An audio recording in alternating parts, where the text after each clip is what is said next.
So this morning we're moving through our Bakasana sequence, our flow towards crow pose.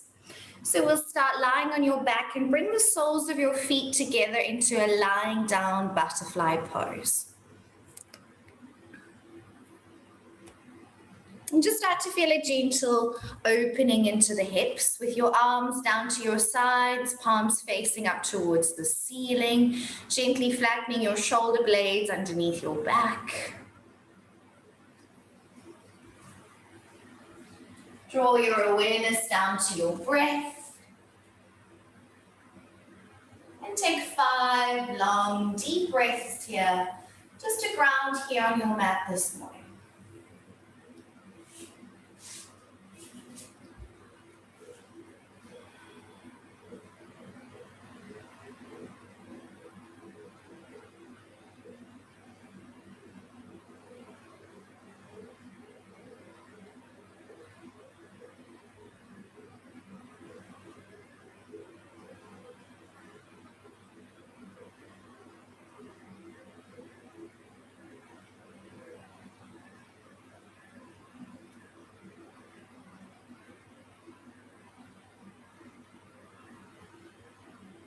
Gently from here, bringing the knees together and hugging both knees into your chest. Give yourself a nice big hug. And if it feels good, you can rock a little from side to side. Gently starting to feel a rounding in the spine for our crow pose. And then with your hands onto your knees, begin to circle the knees around, coming into some hip circles, to gently feel that warming up into the hips. Opening the knees apart and then circling the knees around.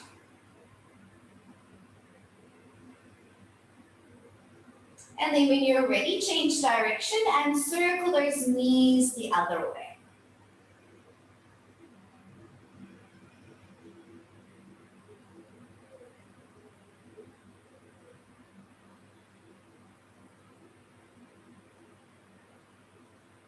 And from here, we bring the legs into happy baby pose, taking hold of the outer edges of the feet and trying to drop both shoulders back down onto the mat. Allow the tailbone to curl gently off the floor, feeling that rounding into the lower back. And if it feels good, you might want to rock a little from side to side here.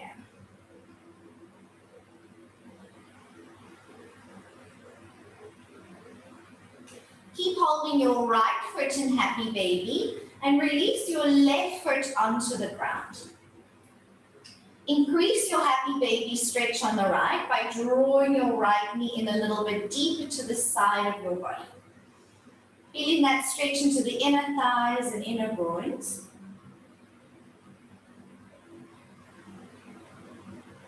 Then with your left hand, guide your right shin across your body and come into a lying down pigeon pose. You bring that shin across, and with your right hand, gently pressing your right thigh out to feel that opening into the hip.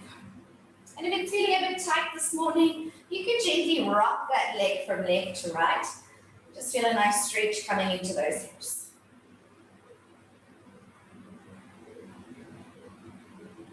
And let's repeat. Right leg goes back into a single leg happy baby, opening out to the side.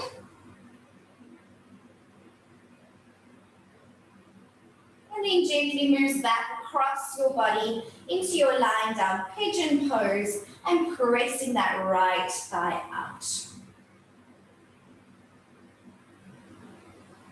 From here we come into figure 4, floating your left thigh up to connect with your right ankle, taking hold of the back of your left thigh, and then just gently pressing the right thigh and knee out to the side, feeling that opening into the hip. Making sure to still keep the shoulders and the neck relaxed on the mat.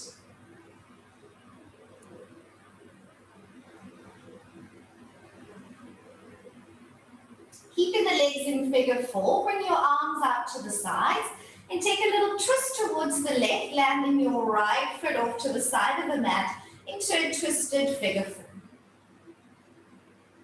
And just explore whether that's feeling nice for you this morning. Do whatever feels good. If you want to open the right knee to the ceiling or drop it down to the floor. Just gentle opening into the hips and nice easy stretch into the back.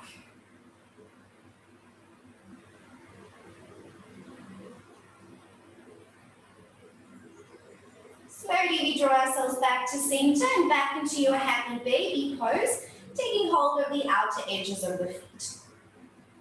Maybe with a little rock from side to side, whatever feels good here this morning.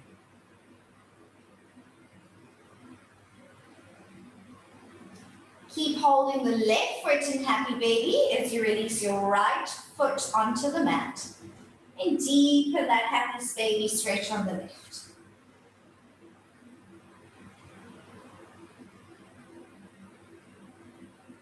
Bringing your foot across your body into your lying down pigeon as you take hold of the left foot with your right hand and press that left thigh out to the side. Maybe with a gentle rock from right to left. Gently easing into those hips.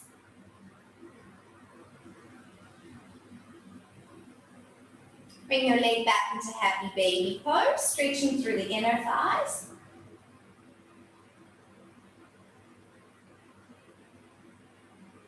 And one last time, moving across into lying down pigeon pose and pressing that thigh out.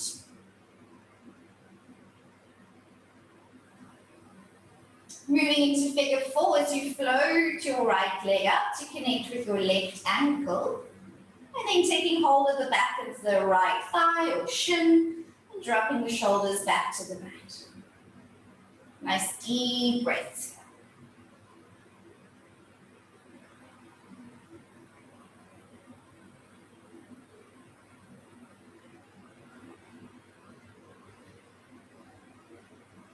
Bringing your arms out to the side, moving into your twisted figure 4 as you twist to the right, bringing the left sole of foot to ground off to the side of the mat. And then gently just exploring where that twist is feeling good for you this morning, opening the knee to the ceiling, or maybe dropping it down towards the floor.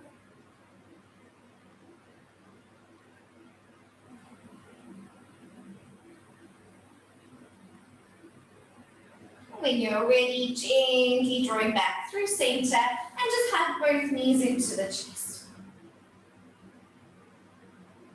Good.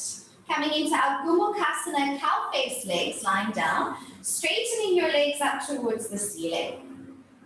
Cross your right thigh over your left thigh and bend both knees. Gently curl up to take hold of either your ankles or your shins or your feet. And draw those shins wide out to the sides. Good, feel a nice opening into the hips. And then keeping your legs wrapped like this, we take eagle arms, bringing your left elbow to hook over the right, and wrapping your palms together. We take some eagle crunches here as you breathe in, curl your head up off the ground and crunch knees and elbows together. And inhale to open knees and elbows away. Curling the head up as you crunch knees and elbows together. And inhale, opening up. One more time. Lifting the head, rounding the back as you crunch knees and elbows together nice and tight. And then slowly release the head down, release your arms and straighten legs up to the ceiling. Good, let's feel it on the other side. Wrapping left thigh over right thigh and bending the knees. Curling up to take hold of either your shins or your ankles. And then softening back down. Feel a nice opening into those hips. Keeping the legs wrapped, we take eagle arms, bringing the right elbow on top of the left elbow, wrapping palms together. Take a breath in and exhale to crunch up, bringing knees and elbows to squeeze together. And inhale as you open up and repeat. Exhale to round the back, lift the head off the ground, feel the rounding between those shoulder blades and inhale to open it up. One more time as you crunch knees and elbows together, nice and tight, round and compact. And then slowly release the head to the ground, straighten legs to the ceiling, and relax arms to your sides, and hug knees to chest. Good. Just take a moment to maybe just roll head from left to right, let go of any tension through the upper body.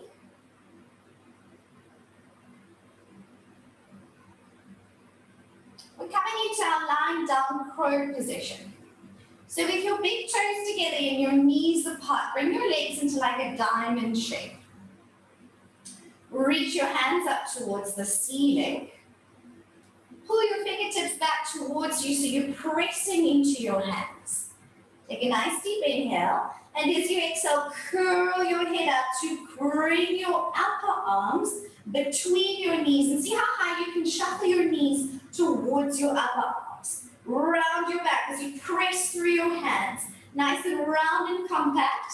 Take a breath in, and then slowly lower back down and hug knees to chest. Good. We're going to try that one more time. So coming back into our lying down crow, big toes together, knees apart. Reach arms up towards the ceiling. Curl the head up nice and high. Squeeze your knees into your upper arms. And then extend your right leg forward and keep squeezing your left knee to your upper arm. Inhale, bring it back. And change legs. Exhale, reaching the left leg away. Squeeze right knee to upper arm. And bring it back. Curl that one more time. Round into your crow. And then release and soften. Head back down and release. From here, we slowly roll ourselves up to a seated position. So holding backward knees, rock yourself up to a seated butterfly pose. With your knees out to the sides, sitting up nice and tall, take a moment just to lengthen the spine.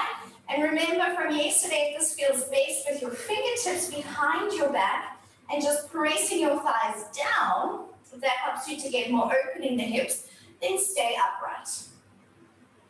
If you would like to take this pose deeper, you can also walk your hands forwards and allow for that rounding in the back.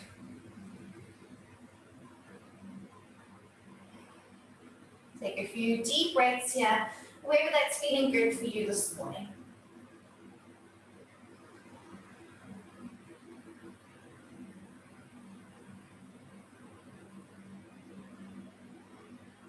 Gently coming upright to seated. Extend your right leg forwards for our single leg forward fold, Janu Sirsasana. Bring your left foot up like tree pose. Inhale to reach both arms up overhead. Remember here to option to bend the right knee to help you sit a little bit more forwards on the sit bones as we fold forwards from the hips and come into our forward fold. Right leg can be gently bent or straight. And today we're going to allow that rounding in the spine as you forward fold over that right leg. In this pose, continue to think of pressing your left thigh down to maintain that opening into the hip.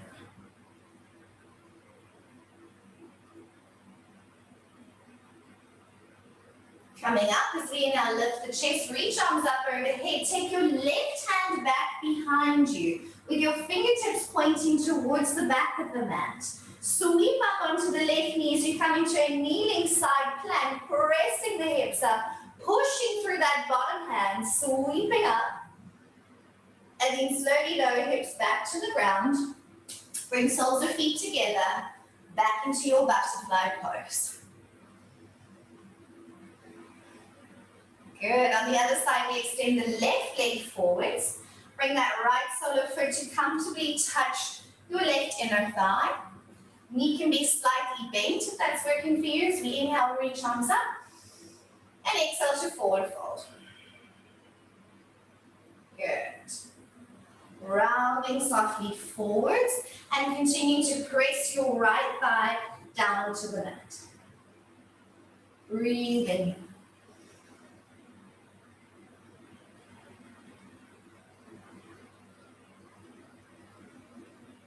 Inhale as you lift your chest, reach arms up overhead. Take your right hand behind you.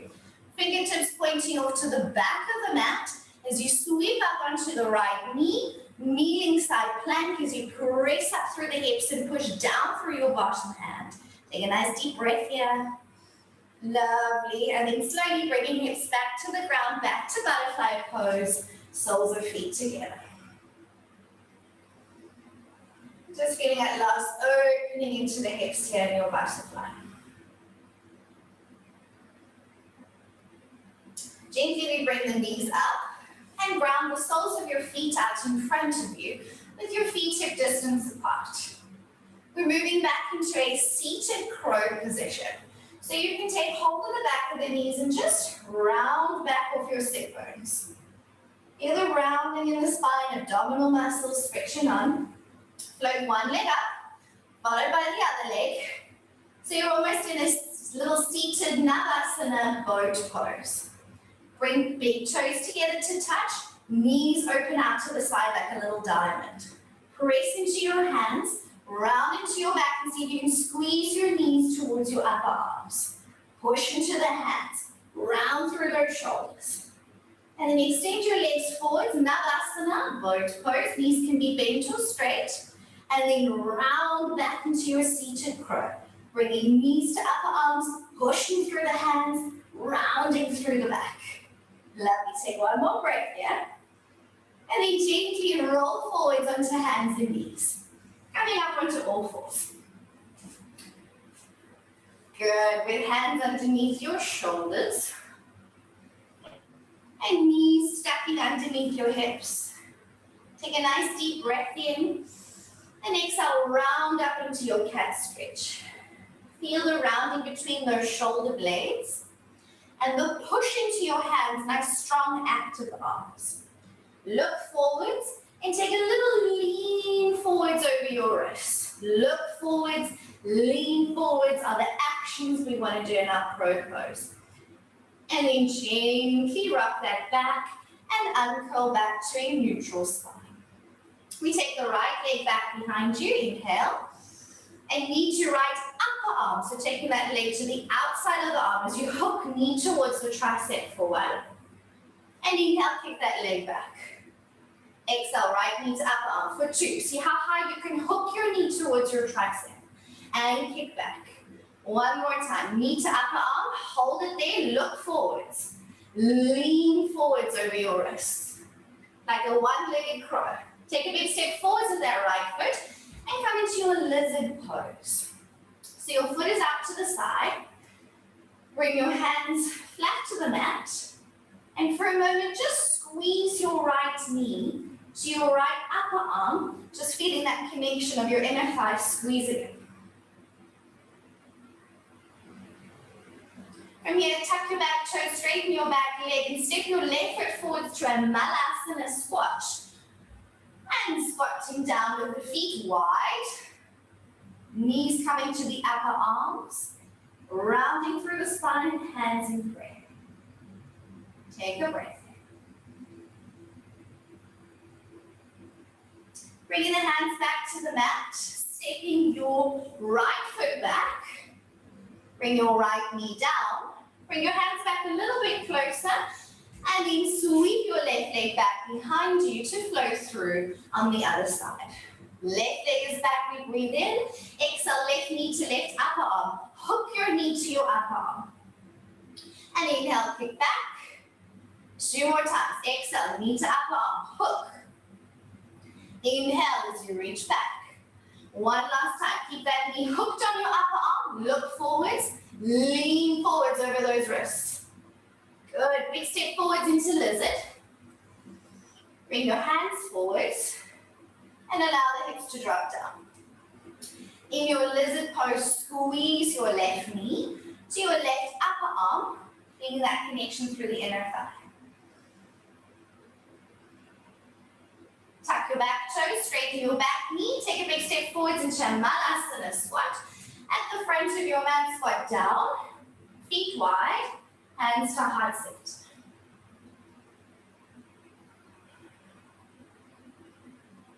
Pushing down into the heels as we slowly rise up to standing, keeping the feet wide. You're going to pivot on your feet as you spin to face the back of your mat, your thighs cross over. Take a little curtsy squat facing towards the back of the mat. Inhale your arms up as you pivot back through center. And then swivel out the heels to face the back of the mat, turning the other way. And curtsy squat. Nice. Coming all the way back up to the front of your mat. Step your feet together. Tadasana, mountain pose. Release your arms down to your sides. And take a moment to breathe. And ground here.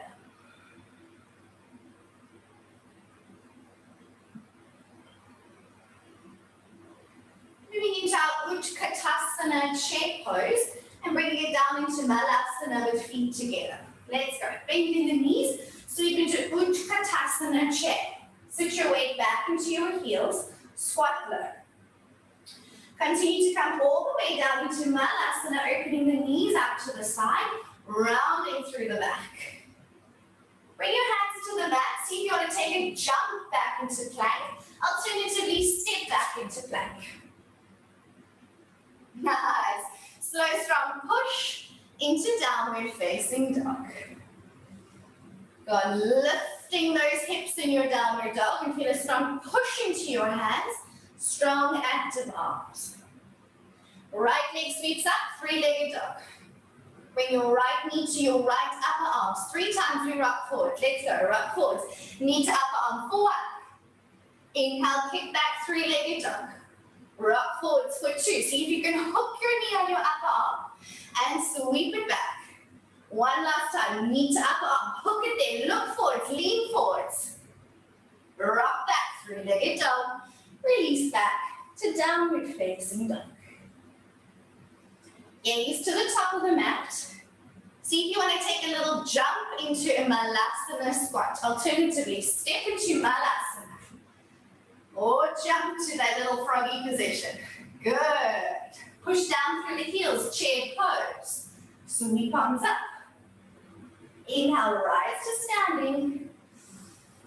Exhale, release arms down. We'll flow through that for the other side. Let's go. Bending the knees. Utkatasana, chair pose. Sink all the way down to your Malasana squat. Good. Grounding the hands. Take a jump or step back into plank. Pushing into the hands to move into downward facing dog. Left leg sweeps up, three-legged dog. Left knee to left upper arm. Off you go. Rock forwards for 1. Hook that knee. Inhale, kick back. Exhale, knee to upper arm for 2. Squeeze knee to shoulder. Inhale to kick it back. 1 last time. Exhale, knee to upper arm. Hold it there. Look forwards. Think of leaning forwards over the wrists. Kick back, three-legged dog. And release back into downward facing dog. Hold and breathe. Gazing to the top of the mat. Option to jump into Malasana or step into your Malasana squat. Squat low. Good.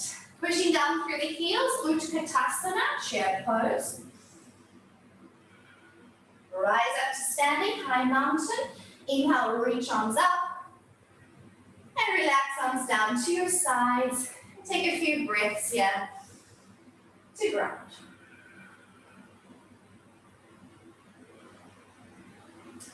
Long, deep inhalations.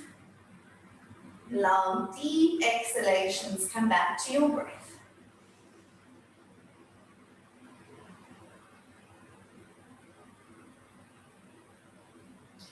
And we flow. Inhale, arms up, high mountain. Exhale, forward fold coming all the way down.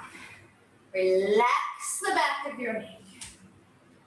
Inhale to a halfway lift. Press your chest forwards. And exhale, round the hands. You can continue to jump into plank or step back into plank. With a slow, strong push, moving back into downward facing dog. Right leg sweeps up, three-legged dog. Step forwards between your hands for a low lunge. Good. Keep your back legs straight. Here comes our Skandasana. So for those that are staying up a little bit higher, you're going to ground the back head and almost do a little Skandasana in a higher position. Otherwise, alternatively, pivot around to Skandasana, right knee is bent, and bring hands to the mat. Just feel that into the hips. Transition to the other side, Skandasana to the left, whichever version is working best for you. And then facing the back of the mat to low lunge. Ground your hands and step back into downward facing dog, facing the back of your mat. And breathe here.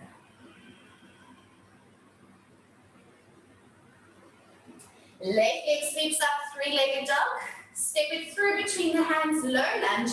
Keep the back leg straight. Turn to Skandasana on the left, either higher up or lower down. Hands to the ground if you wish. And then transition to the right side, Skandasana to the right. Turning to face back to the front of your mat, low lunge. And step back into downward facing dog. Gazing to the top of the mat, option to jump forwards or step to the top of your mat. Inhale, we halfway lift. And exhale as you forward fold. Rising up to standing, high mountain, reach up, and relax arms down to the side. Good, so we're going to work a little bit deeper into those hips now.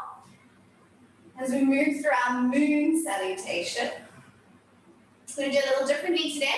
You're going to interlace your fingers and reach your index finger, your pointer finger up to the ceiling with arms up overhead.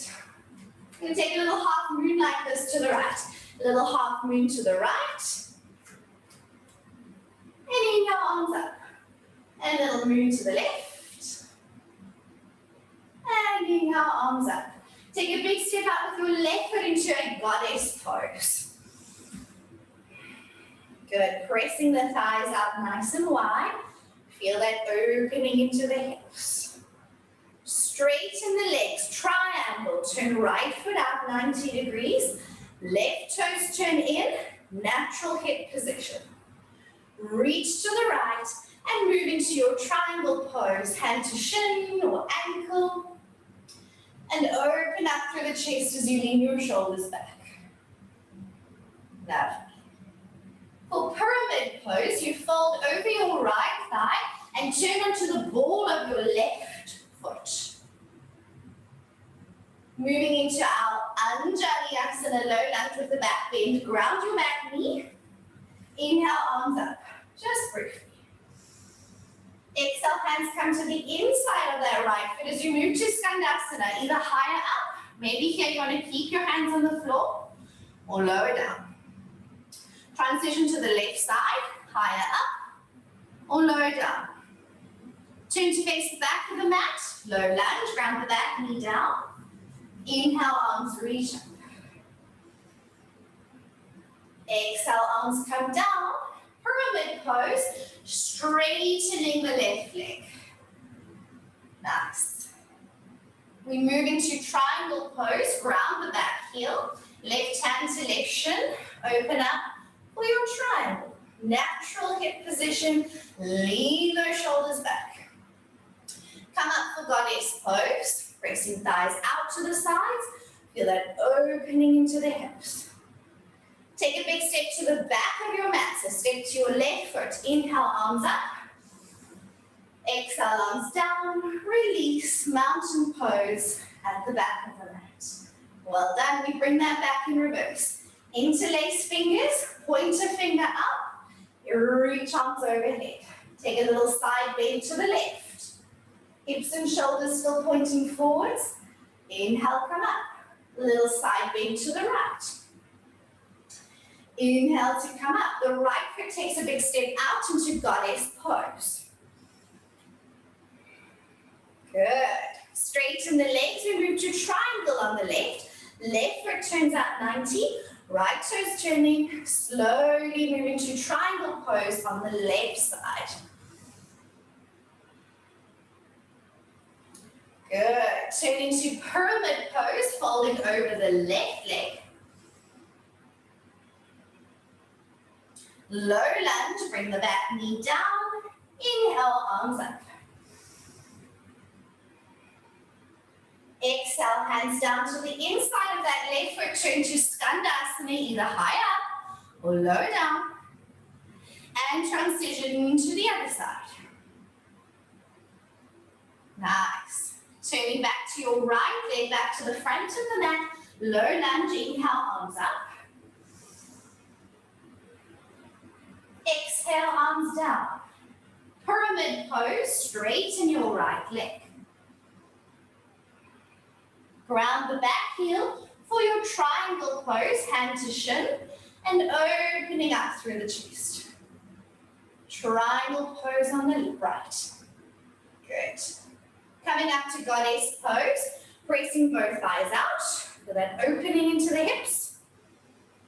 Lovely. You step back to the front of the mat, feet come together, inhale, arms up. And relax, arms down to your sides. Take a few breaths to ground. That is your moon salutation. Next, we'll be adding on to that a little bit, adding a few more hip openers and leans into that. So we're going to come into standing figure 4. When you're ready, lift your left leg up, stand on your right foot, and come into standing figure 4, crossing left ankle over the right thigh. Feel that opening into your hip in standing figure 4. Then with that left foot, take a big step up to goddess pose. Lovely. Straighten the legs, triangle to the right. Right foot turns out, triangle to the right side. Beautiful. Come back into goddess and take a forward fold into your wide-legged forward fold. Feet parallel, toes pointing forwards. Bring your hands underneath your shoulders.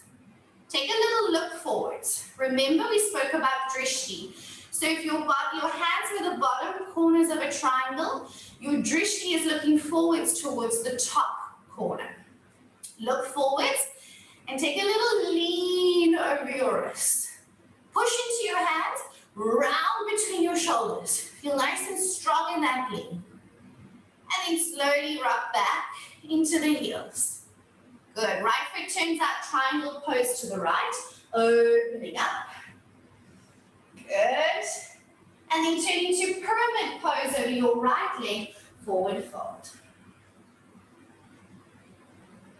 Ground the back knee, inhale, arms up, low lunge. Exhale, arms down. We're taking a step forwards to Malasana. Lift the back knee, feet together at the top of the mat. Malasana squat. And this time, see if you can bring your elbows towards the ground so you're getting a little bit deeper and lower in your Malasana. Feel that rounding in the back. And then ground your hands. Take a big step back with your left foot and turn to Skandasana, either higher up or lower down. Transitioning to the left, Skandasana. Good. Turn to the back of your mat, so towards your left leg, low lunge. Inhale, arms reach up. Exhale, arms release down. Pyramid pose. Straighten the left leg and forward fold. Ground your right back heel and open up into your triangle pose. Triangle is on the left. Goddess pose, coming up to standing. Turn those toes out, knees press out to the sides. Step to the back of your mat towards your left foot. Arms up, inhale. And release arms down. Tadasana. mountain pose. We bring that all the way back around on the left side. Are you ready? Standing on your left foot, cross right ankle over left thigh, figure four pose standing. Press that right thigh out, feel the opening into the hip. And with your right foot, take a big step out, goddess pose. Straighten arms and legs, turn your feet parallel, and forward fold into your wide-legged forward fold. Hands are underneath the shoulders for this version. Gaze is looking forwards. Push into your hands, round through your shoulder blades slightly, and then lean over your wrists. Look forwards, lean forwards is your mantra. And then slowly rock it back. Turn left foot out and open up into triangle on the left. Triangle onto the left side, opening through the chest. Pyramid pose. Turn on the ball of the back foot and forward fold pyramid over your left leg. Ground the right back knee. Inhale, arms up, low lunge. Exhale, hands down. Step forwards, Malasana at the back of your mat, feet together. Squat low, and see if you can bring your elbows closer to the ground here and allow for that rounding in the spine.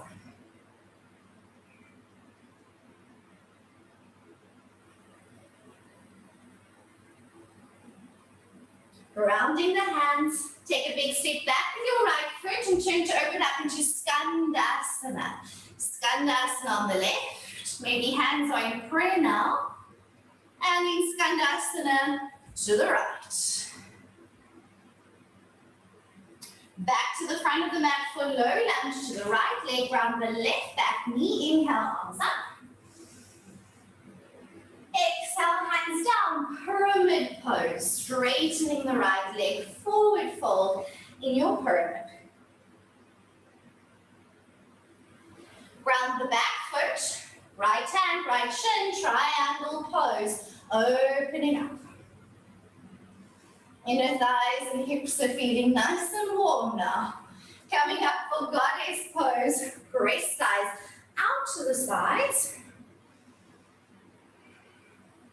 And then come back to standing at the top of your mat. Step to your right foot. Inhale, arms up. And exhale, arms down. Take a moment to breathe. And ground.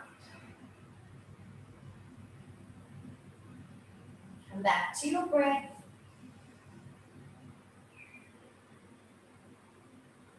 Now, last week it was helpful for you to have a pillow in front of you to make the leaning forward seem a little bit less scary. Grab a pillow, and if you felt that using the block was really helpful to start a little bit higher up, then please make use of those props if you would like to. Otherwise, stand back a little bit. We're going to flow into it. If you're using your block, you'll start with your feet on the block. Otherwise, just stand back so you have a little bit of space. Bending the knees, Utkatasana chair pose. Squat all the way down into your Malasana squat. Good, so take a moment here. If you're on your block, you're balancing on your toes, okay? And then walk your hands forwards a bit. Bend your elbows towards the ground, okay? So it's getting you nice and round, nice and compact. Now take your hands wide. Don't be too narrow with your hands, feel broad. Slide your hands back now so that your knees and shins are wedging onto your upper arms, okay? Now from here, lift your toes and lift your chest a bit and see if you can hook your knees up just a little bit higher onto your arms.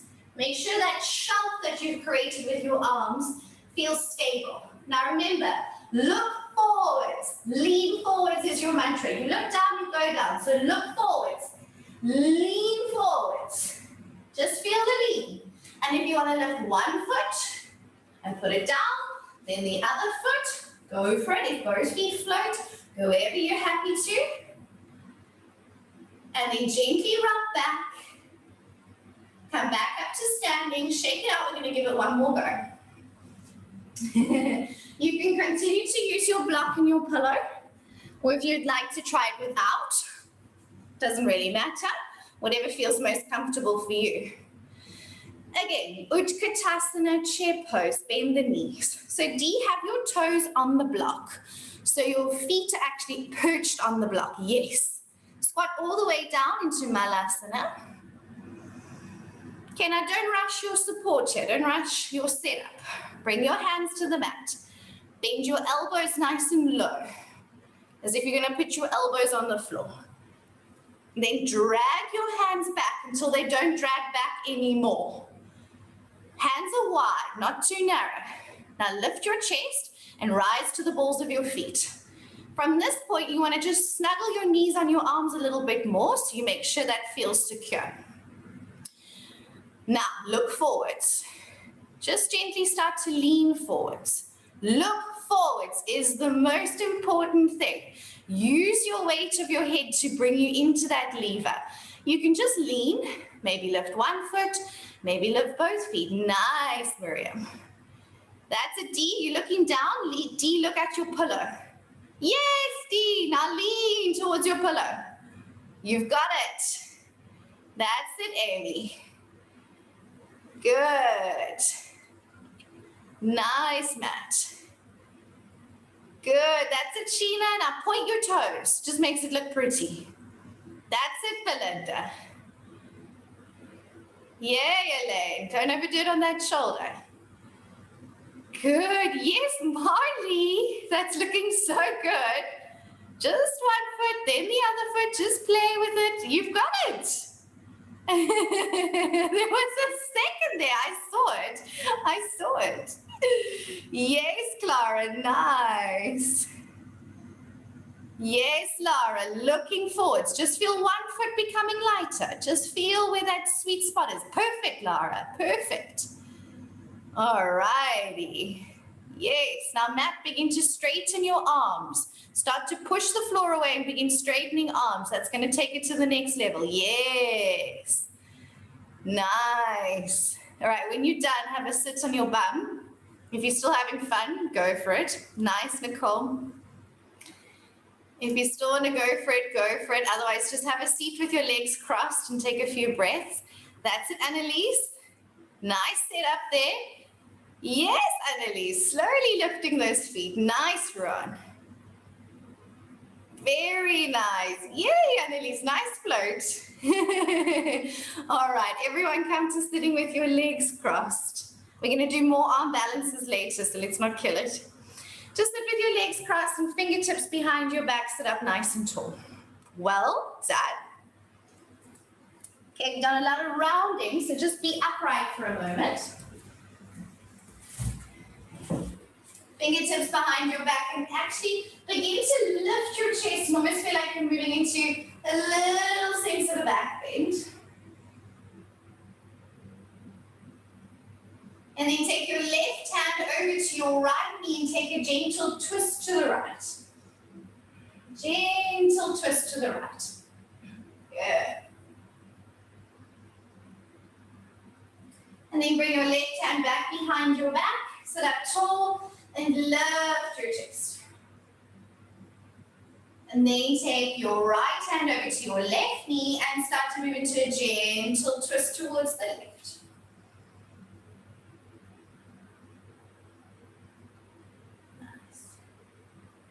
Take both hands behind your back. One last time. Inhale, a little back bend, pressing the chest forwards, opening across the chest. Nice. And then gently shuffle your feet forwards and begin to lower down onto your back.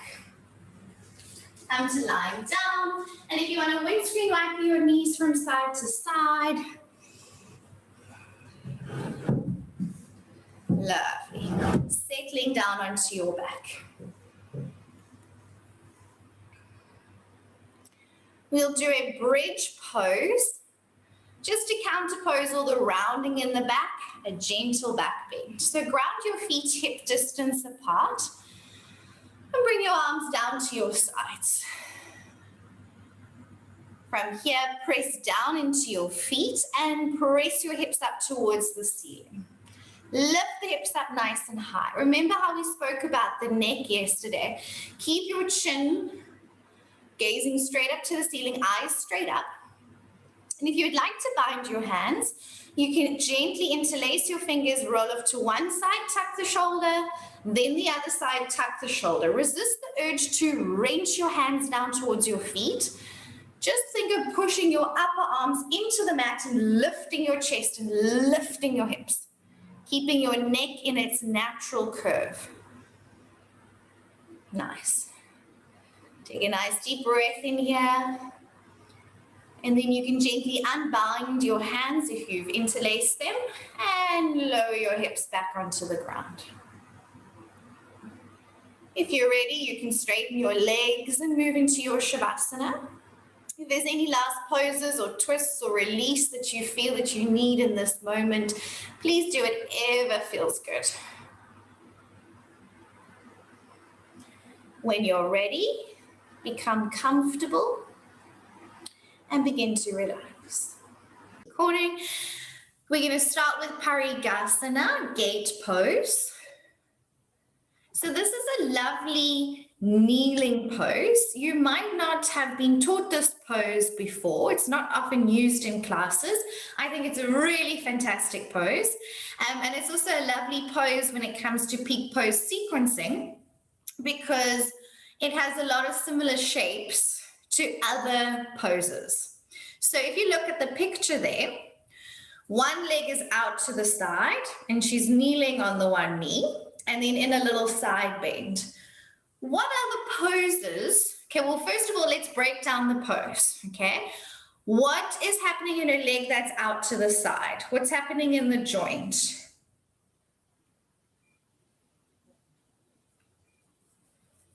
In the hip joint. In the hip joint. Hip joint. Yeah. External rotation. Exactly, external rotation, okay? Like other poses where we have external rotation in that leg, okay? So what muscles are stretching in that leg? Belinda, your hand is also up. So just scream, go for it, unmute yourselves, go for it. Just another question on the leg. Isn't that also adduction? Yes, so your leg is up to the side, abducted. Abducted, the way to remember abduction is like a little alien abducting you away from your body. Okay, that's how I remember it. And leg is out to the side, abducted and externally rotated. Correct. Correct. So what muscles are being stretched? Hamstring?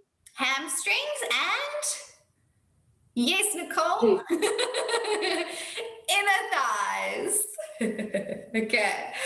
So, and then Elaine is showing that we're also stretching the side of the body because the spine is moving into a lateral flexion off to the side.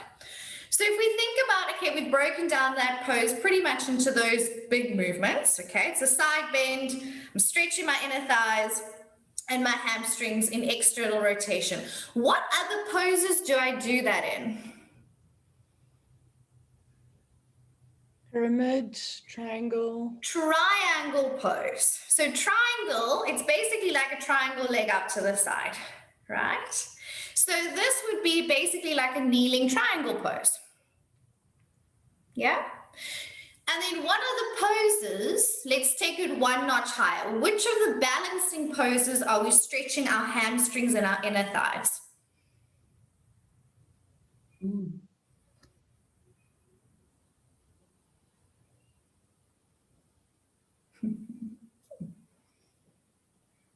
we do that in dancer? So dancer, remember you got hamstring stretching of the bottom leg and the back leg is a back in extension. So a bit different. So which balancing pose are we kind of off to the side? So we've got external rotation. Clara? Half moon. Half moon. Yes, Dee. Clara. Half moon pose. Can you see how those are similar? Yeah? Okay. And then you can always take it further if you wanted to go, okay, well so now we're progressively working all those poses, right? And then I could even take it into something like side plank, okay? But with my leg up in the air.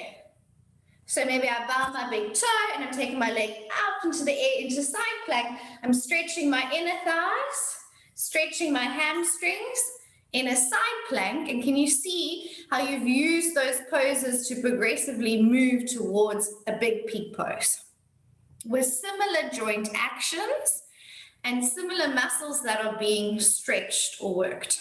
Does that make sense? Okay, so that at this stage is where your mind is starting to head after your chat with Taryn yesterday, and you're going to chat more about it this afternoon. Now you've got a little bit more of a scope of poses to kind of start linking these things together. Make sense?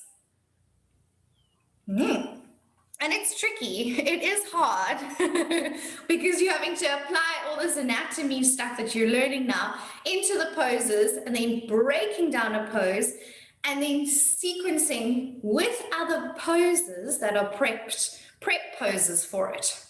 Okay, cool. So Parigasana gate pose. Let's have a look. It's a really fun pose. I love this pose. Okay, so we're going to be in a kneeling position. Okay, let me make the video a little bit bigger so you can see. Okay, so you can flow into this pose from a few different ways. So maybe I come from cat and cow, and I take my leg out to the side, and then I can pop up to a kneeling position for gate pose. Another way you can come into it, if I'm all fours, I can ground the one foot, and then I'm kind of going to swivel on my bottom knee, and then I can also pop up and I land up in the position for gate pose. Okay, so I think a lot of people don't weave it into their classes because maybe it's not easy to just sequence for, but it actually lands up in there quite easily, I think. So in our gate pose, I'm kneeling on one leg, and this leg is vertical, okay? So it's that you're not sticking out the hip too much or you're leaning off too much with this bottom leg. It's vertical, okay? My extended leg, my heel is in line with my bottom knee. Okay, so you'll check in with that. Now the foot here is even pointed, which is for most of us quite uncomfortable, okay? So most of us will feel more comfortable with the foot flexed. Toes up towards the ceiling. So we're externally rotating this hip. Okay, we bring the arms out to the side, we take a little side bend, and we come into our Parigasana gate pose. And then from there, I can sweep my arm over and line the ear, and like triangle pose, I'm twisting the chest open. And that is my gate pose. Okay. Just while we're here, it's also quite fun to transition it into like a little kneeling. I say it's like a kneeling half moon pose. So if I'm teaching half moon, I will often move into this version of the pose as well because it transitions as well. And it has the same kind of sensations as half moon. I'm just on my knee. Or if I want to hold the back foot and do fancy back bends, this is also quite a nice place to feel it. So quite a cool pose to play with and coming into your gate pose. Okay, so come to a kneeling position. You can come from all fours or just pop up to kneeling if you like. And then you can try different ways of getting into the pose. You can take your right leg out to the side and then pop up to kneeling. Or from cat-cow, take that foot back and then pop up. So different ways to get into it. Be aware if you need extra knee padding, please take a pillow or fold your mat if it's a bit sore on your knee. Okay, with your arms out to the side. Your leg that's out to the side. So Annalise, you're going to be upright to start. And Clara as well. Yeah, we're going to bend towards the straight leg. Okay, your straight leg, either flex your toes up to the ceiling or point your toes down to the floor. Most of you will prefer the flex. Now take a little side bend over towards your straight leg, bringing your hand onto the shin, Your top arm sweeps over in line with the ear. And then you're going to feel your chest turning and twisting open up towards the ceiling. Okay. And it's a lovely stretch for your inner thighs and hamstrings and into the sides of your body. Can you feel that, Annalise? It's stiff. Okay. Oh, isn't it a nice pose? It's one of my favorites. And then just for fun, you can pop over to the other side. So move towards the bent knee side. You can do that kneeling half moon. Just as cool poses, cool shapes. And then lift your extended leg up. So it's kind of like you're in half moon pose. And I often teach it like this in a sequence and feel like this is how the balance is going to feel. You can feel where your leg is and where your chest needs to be without having to actually be in the balance. And if I'm teaching a fancy back bend, maybe I'll reach back and hold my back foot. Maybe if I'm teaching dancer's pose, I may add in that shape in regards to a peak pose sequence. You can just come up with shapes, which is also really fun. Okay, and then do that on the other side. You can simply kneel knees together or transition through your cat-cow again if you like. Pop the other leg out to the side. Remember gate pose, you're always bending towards the extended leg. Foot is either flexed or pointed. Chest is turning up towards the ceiling. Top arm is nice and straight and active. Yes. And you can go all the way down. So Amy, stay there. If it feels really good, and those bodies that are really flexed, you can see Amy's like way off to the side. That's also totally cool. Most of us will be a little bit more upright, but for Amy, she bends that way and she can go that far. That's also cool. Thanks, Amy. And then you can pop off to the other side and just feel those other shapes if you like, just for fun. And you can do your kneeling half moon. Sometimes also nice if I'm teaching something like side plank, I'll bring this into the class. I quite like this little kneeling sequence. You can take it into side plank from there as well. Nice, Ruran's come up with his fun little sequence there. I love it. Exploring creative shapes. And that's the beauty of vinyasas, that we really can play with linking stuff together. All right. Well done. Thanks, guys. So that pose is also in your assessment. So now you have literally learned all the poses, the standing poses, the balancing poses, and standing twisted poses, which you'll be assessed on. Okay. Marley. Can you please just show us how do you transition from cat-cow into this? Will your leg off the mat then if you... Yes, your foot, you're not turning, you can right? do it off the mat and you're facing forwards to the front of the mat. So that's one way of doing it. But if you like, a lot of people don't like coming off your mat. I don't mind. I don't. Much. So I can either, like that. I take my leg off to the side and then I can have that foot off the mat. Okay. But if I don't want to do that way, I can tuck the toe behind me like this. And then my bottom knee, I'm going to swivel on the knee. And then I can also turn to the side of my mat into it. And then I can turn back this way. So those are your two kind of ways of flowing into it. Simply, I'm sure there's more ways. Yeah, does that make sense? Yeah, thank you. Cool. Okie dokie. All right, nice fun pose. Nice.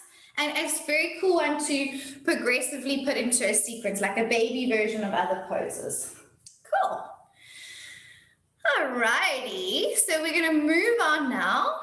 Let's do some lying down poses. Doesn't that sound nice for a Sunday morning? All right, I'm just finding your page number. Supta means supine, okay? So if any of the Sanskrit names refer to supta this or supta that, supta is referring to supine, which means lying on your back. Okay, so we've got just a few poses lying on our back. If you come to page 99, you will find our lying down hamstring stretch. Okay, page 99. I'm going to jump around the manual a little bit today. We've done this pose in our forward bend sequence for Warrior 3. Okay. Supta Padangustasana. Supta means supine. Pada means foot. Okay. And Angusta is big toe. Asana pose. So supine foot, big toe pose. Otherwise, you just say lying down hamstring stretch. Okay. So for this pose, it's quite useful to have a strap. Makes it easier. Okay. But it's also not essential if you don't have a strap, not a drama. Dee, would you want to ask something? What is the page number? 99. Thank you. Okay. So you can make use of a strap. I also instructed without a strap, both are fine. What we are looking for in this pose is a hamstring stretch, but keeping your hips level. So what tends to happen is one hip lifts up like this, okay? We'll keep the hips fairly straight. And then we'll also talk about bringing that leg out to the side and doing the external rotation version. Okay, so there's not much I can show you. So let's do it all together lying on our backs, okay? Because you're going to feel this, I'll instruct you through it. Lie on your back, nice and flat. If you have a strap or a band or a towel, you can make use of something like that. I'll instruct both ways. Okie dokie. Bring your right knee up into your chest and either pop your strap around the ball of your right foot, or you can hold onto the back of your knee, the back of your calf, or the back of your ankle. For some, may bind the big toe. Okay, so we'll talk about those binds as well. Straighten your right leg up to the ceiling. Now, to make this easier, bend your bottom knee, your left knee, and put your foot on the floor.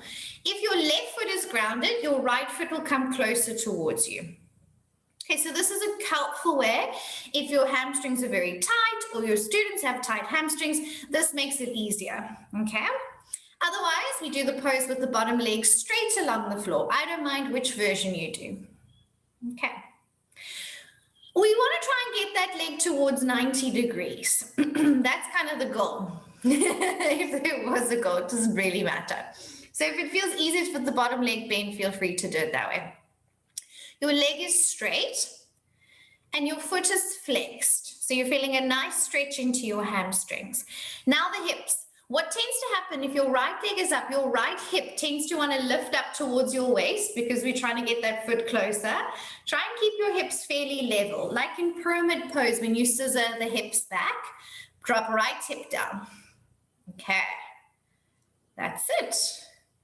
If those, or just bend your knee and just feel it. You can also bind your big toe. So take your pointer finger and your middle finger, thread it through your big toe and second toe. Now, some of you, your leg's not going to straighten. It doesn't matter. So like your peace fingers, yeah? Thread your peace fingers through your big toe and your second toe, and then that's how you would do it in a bind. Remember, Clara was talking about this later on. You have to watch that your right shoulder isn't lifting off the floor here. So most of you are going to keep your knee a little bit bent and drop your shoulder back onto the mat. So if we teach this version, that is important to drop the shoulder back onto the floor. And why most of us will work with a strap instead. Okay. All right, use your strap again. Or if that's quite easy for you, you can keep holding your big toe if you like. I don't mind. We're going to take that leg out to the side now. So open your right leg out to the side. It's not going to come towards the floor. I'm just going to open about halfway down.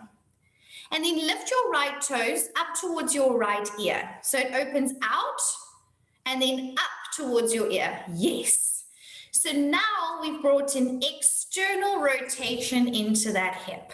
So that would link in nicely with what we were talking about earlier with gate pose, triangle pose, half moon pose, or side plank with your foot up in the air. This would also be a good prep pose. I would probably do this to begin the sequence. Okay. What's helpful here is to shuffle your left foot a little bit off to the left corner of the mat. And you'll feel that counterbalances your pelvis quite nicely. It's not a cheat, but it is a cheat. And it helps to keep your hips a little bit more level. Okay, bring your leg back up. Now you could also hold your strap in your left hand now and cross your leg across the middle of your body and twist. So now you'll need to straighten your bottom leg for those that have it bent, and then twist towards the left side. If I was teaching a twisted class and I wanted to teach revolved triangle or revolved half moon pose, which we haven't covered yet, this would be a way I would prep for twists. Okay, and then you can bring that leg back. Do it on the other side. So right foot is coming up into your strap, or you're holding the back, your left leg is coming up. Bottom leg can be bent or straight. You're flexing your toes back. We have the strap normally on the ball of the foot because it flexes your foot for you, but you could have it on your heel. And sometimes for those that are very, very flexible, I say put it on your heel because it almost pulls you back into your joints and kind of works more on the bone, where on the ball of the foot is kind of stretching more muscle. I don't know if that's even interesting for you, but those are the reasons maybe why you would change it up. Okay, and then you're going to open that leg out to the side, to the left, and then lift it up towards your left ear. So it opens out and then up towards your ear, because eventually you want to be able to hold that foot off to the side. So you want to get it up towards the ear. Remember, by taking your right heel off to the corner of the right mat, that helps to keep your pelvis a little bit more level.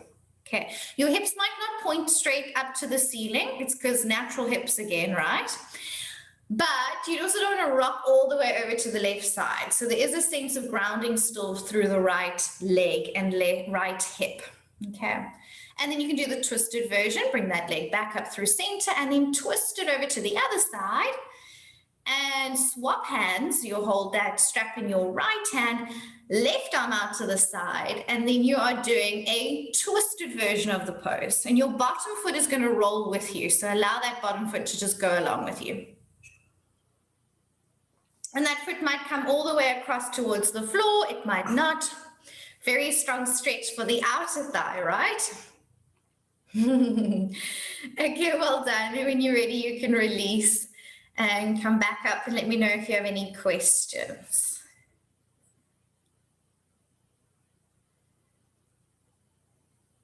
Nicole. Hi, Emma. Sorry. I must say I felt if you don't use the strap, I feel a lot better if my foot's pointed. Is that fine, or must it be flexed? I think it's totally fine. For your flexibility, you know, a point might feel more comfortable for your knee and all of that. I think it's totally fine. You know, Nicole, I would find the balance, like if I was going to be really fussy, I mean, pointing is fine, is the floint between the point and the flex. So that, that position. So I'm pointing my ankle, but I'm flexing my toes up. And then that'll give you that same sense of still being like active through the toes. So you can bind them, because I'm sure you could hold your toes there. But with having that sense of pointing in the ankle. Okay. That's a really nice foot position to work with. Okay, thanks. All right. Could you feel when your leg opened out to the side? Okay. And then you brought it up towards the ear. Another thing I wish I mentioned when you were there, but I'll say it now. When your leg goes out to the side, think of flexing your foot towards the floor. So you're really encouraging that external rotation in the hip. And that actually helps your leg to go up higher. Okay. Yeah. Cool. And then you felt the twisted version. If you were teaching a twisted themed class, then you would do the twisted version. So depending on what you're sequencing for, you can really use this pose to kind of do a basic warm-up. Like we do in the Warrior 3 sequence, we do it with just bending and stretching the knee, then we do it with the strap, and then we do it in an active way without the strap. So you can kind of use this pose to suit whatever you need. Okay. Alrighty. So our next pose that you'll be doing in your assessment is happy baby pose. Oh. It is in your manual over there, and you can read through all the other lying down poses if you wish. But let's come into happy baby pose, lying on your back. We've already done it this morning and quite a few times. So in Happy Baby, you want to hold the baby toe sides of the feet, the outer edges of your feet. Okay, and depending on your arms and your legs, your arms might be on the inside of your knees or they might be on the outside of your legs. They might be in front of your knees. It kind of just depends where your body goes. All of that is fine. Okay, you're trying to bring your shins vertical, all right? So you want your shins pointing straight up towards the ceiling. So that may mean that your bum curls a little bit off the floor. That's also fine. Okay, now your shoulders. Whenever we're holding our feet, you want to relax your shoulders back onto the mat and not feel like they're being pulled out of the socket. Okay, relax your neck. The wider you take your knees and then bring your knees towards the side of the ribs, the more opening you're feeling into those hips. And of course, a fantastic prep pose for anything where we're stretching inner thighs and groins, like today in our crow sequence. And then a little rock from side to side gives a nice little massage in the lower back, which is also really lovely.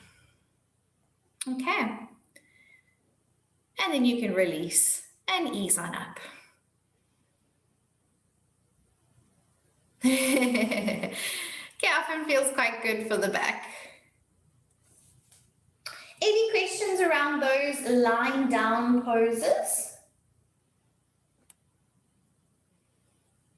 Clara. I often in the pose feel like it's nicer to hold here because my feet are so flat, so it gives like a nice stretch. Yes. That's where you want to be holding, Clara, on the outer edges of your feet. Okay, so it doesn't matter that it's not. No, I mean, you can hold big toes if you were doing a themed class where you were holding your big toe. But most of the time we're holding, like you showed there, on the outer edge of your foot. Because as you say, it feels really nice and you get a little bit more grip to draw those legs in. So that's perfect. Okay, Dee. So in the type of classes that I've been doing, these supine poses are normally at the end of the class. So if you in this case, it would be reversed. So you'd have to start with these poses if you were working up towards a peak that needed groin open. Okay. Absolutely, So you Dee. start on your back. Yeah, so because we want to sequence progressively, so we want to start with a baby version and then a medium version and then kind of build that intensity. A lot of the time, these lying down poses are a good place to start because it's the easiest. But that's not to say that you can't do poses like this at the end of a class as well to kind of release and unwind. So both are fine. It just so happens that when we do this peak pose sequencing, that it's quite nice to start with these kind of baby versions lying on our back. But it doesn't mean you always have to do it that way. Yeah, got it. Thanks. Cool. Belinda. When I am bringing my legs up into Happy Baby, I feel that like my coccyx is actually lifting quite high off of the ground. Is that just flexibility or bone? Is there something that one can practice to? Because I mean, the picture it literally looks like she's flat on the ground. So I know anatomy plays a big role, but is there a way that if you're maybe more flexible that it won't happen? So absolutely. So it does, your hamstring flexibility pretty much will kind of decide if your bum is on the floor or not. Like if you can fold in half, pretty much you're doing that just lying on your back. So yes, but it also doesn't matter. If we think about when we would bring this pose into a sequence like today in crow pose, I actually was encouraging you to curl your tailbone off the floor because we want that rounding.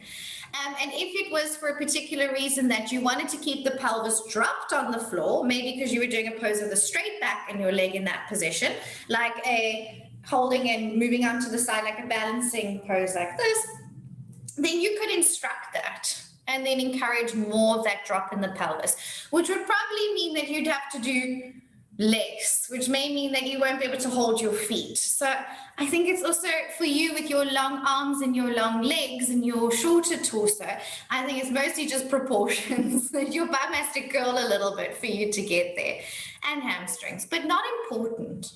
Definitely not important. It comes back down to why are you doing it? What is the purpose? Always. Exactly. Thank you. Thanks, Belinda. Clara, is your hand up? Yes? Yes, it's just because I also have a quite short torso, and I think for me, when I lie down, what I need to do is that I just need to kind of lift my bum up a bit and put it a bit forward, so that the straight back feels more like it's more encouraged or something.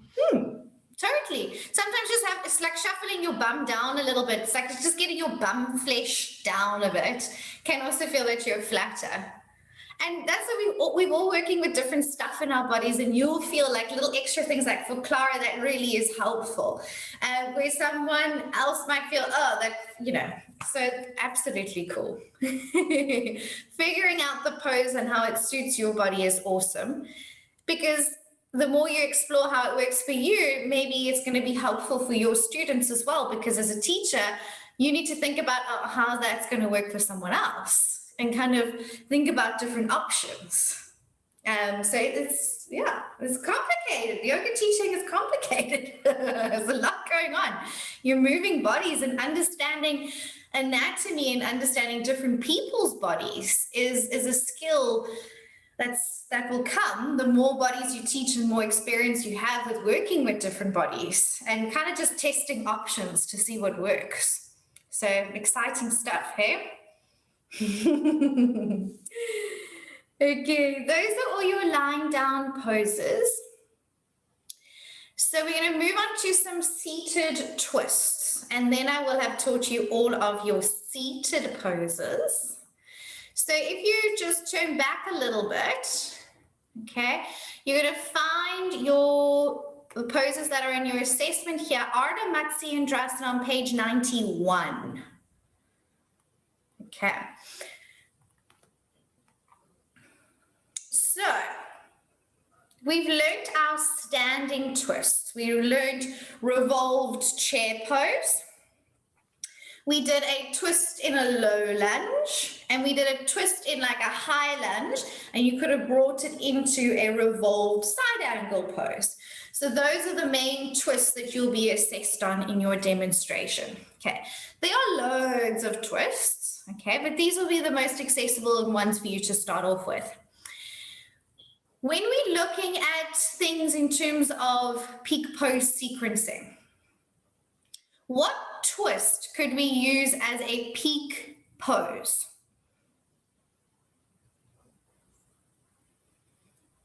Revolve triangle. Revolve triangle, absolutely. So revolve triangle is quite a hard pose. And so we would use other poses to help work towards that, okay? So we could have done, what pose have you just done lying on your back that would be a good prep pose for revolve triangle?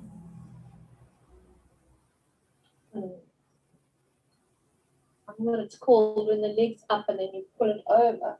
Yes, Dee. You're lying down, hamstring stretch, and then taking that leg across your body into a twist is the perfect prep for revolve triangle pose. Absolutely. So that's a very flexibility-based twist, right?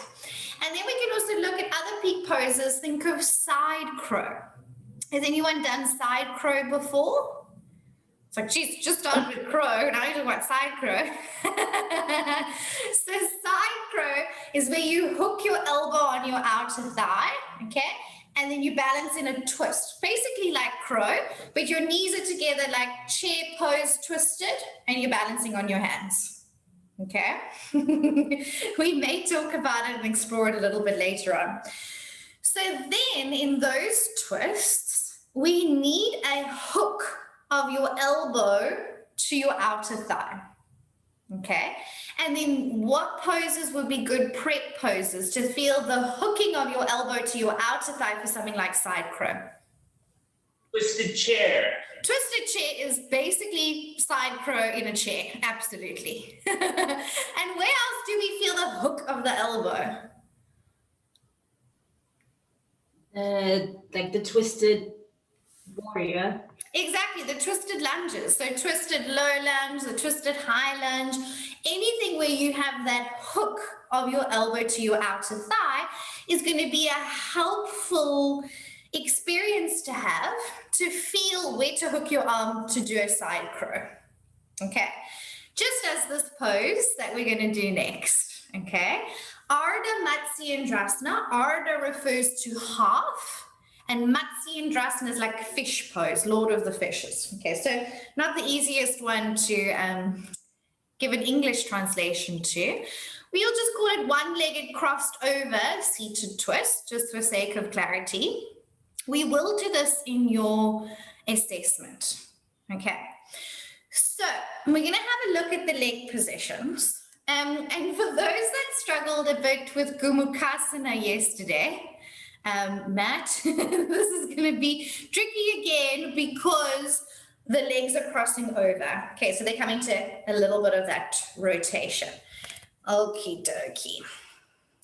And there's different arm versions as well. I'm going to show you some different versions, and I'm just going to put this so it's not all too dark. Okay. So for Ardha Matsyendrasana, start with my legs out in front of me, okay? And I'm crossing one thigh over, okay? So my foot has now come to my outer thigh. Okay, for a lot of us, and just as we modified for Gomukhasana yesterday, if it's not comfortable to bend the bottom leg in, you can also do the twist just like this, okay? But if you want to get that other leg folded in, as in the picture, it's easiest to sit over to the bum cheek, fold that leg in, and then sit down. Okay, so this top knee is upright, hugging towards your chest. This foot is grounded, unlike Gomukhasana, your foot's off to the side, and toes are pointing forwards towards you, okay, towards the front of your mat, okay. So figure out if this works for you. Otherwise, bottom leg straight is our modification. Now you've got two options with the arms, okay? It's always lovely. Remember when we spoke about twists, we want to lengthen the spine and then turn. So we're not twisting in a rounded back, we're not twisting in a back bend, we want to be upright. So I like to feel reaching one arm up, feeling lengthened and upright in the spine, and then trying to keep upright as you turn and twist, okay? You would then hook your elbow onto your outer thigh, and palm is flat like this, no jazz hands, fingers together, and you're hooking and twisting, all right? So that's one option. The hook would be great in a crow sequence to feel that hook, but it doesn't work for a lot of people, all right? If you just need more space because of any particular reason like shorter arms or things in the way, the wrapping of your elbow around your knee or shin actually for a lot of people feels like it offers more space to lift and lengthen and twist. Okay, so try both. And then just to be aware your backhand, you're not leaning on this backhand. You want to push off your fingertips, almost like this is like a little kickstand to keep your chest upright. All right. Remember, when we twist, the hips move with you, so we allow for that. And one more cool thing to be aware of is just where you are now sitting, if you turn your head first, you almost stop the twist, okay? Let's just sit with our legs crossed and do a little twist to prep, which we'll also actually do in your assessment. We're going to sit with legs in Sukhasana, easy pose. Sit up nice and upright. Remember, if you can't sit upright, a little support under the hips is very helpful. Okay, take left hand over to your right knee. Take your right hand behind your back and be on your fingertips of your backhand to sit upright. Now, let's do a little test. Turn your head first and see how much you can twist. Okay, and then come back. Now, don't turn your head. Turn through your tummy, okay? Like you turn your abdominals, then turn in your ribs. Don't turn your head, keep your head looking forwards or in the middle of your chest. Then turn your shoulders, and out the very end, turn your head. Could you twist further? Can you feel the difference? It's quite cool, hey? And then feel it on the other side, switch sides. And first, turn in your tummy,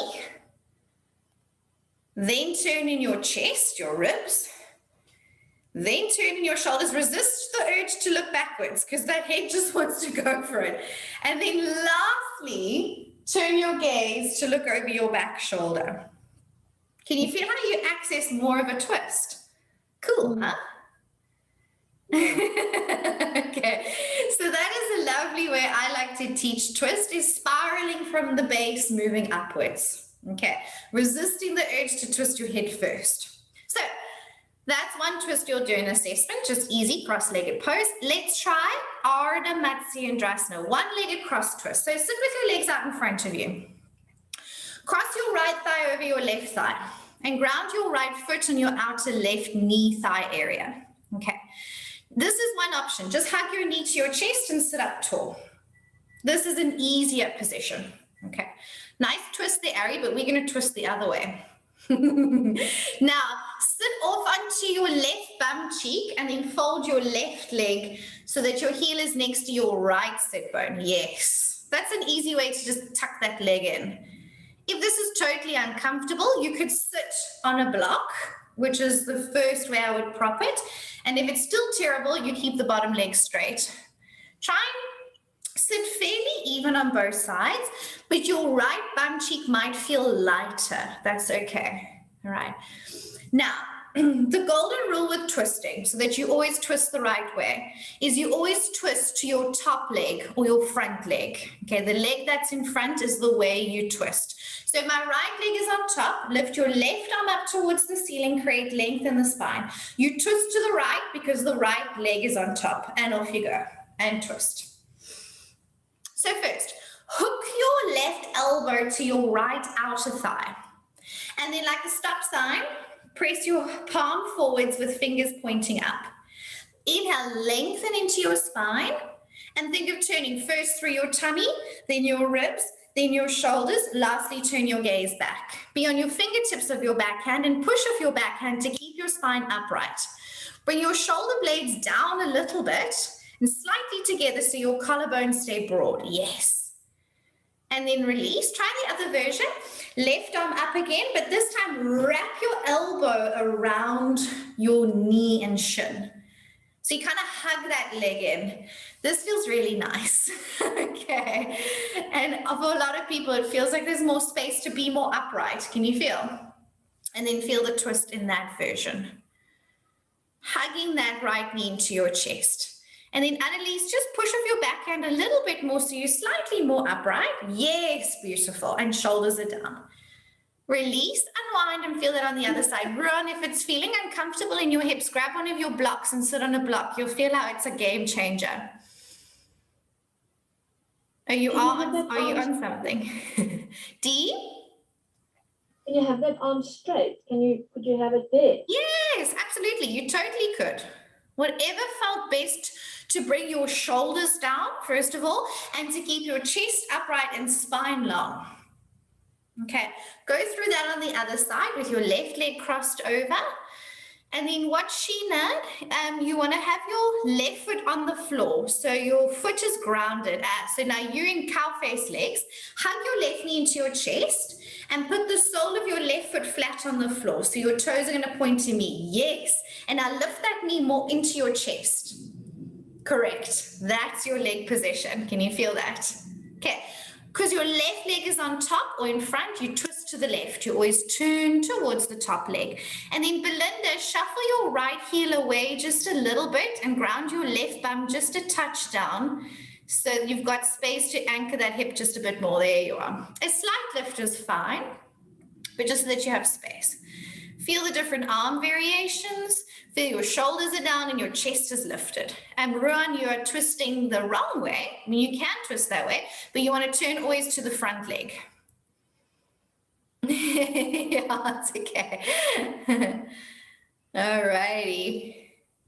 And when you're ready, you can release and unwind. Nice, Clara. That looks good. Nice, Elaine. Yes, that's it, Ruan. And now, Ruan, try it. Lean your head back a bit, shoulders back so you're more upright. And drop both shoulders down. Yes.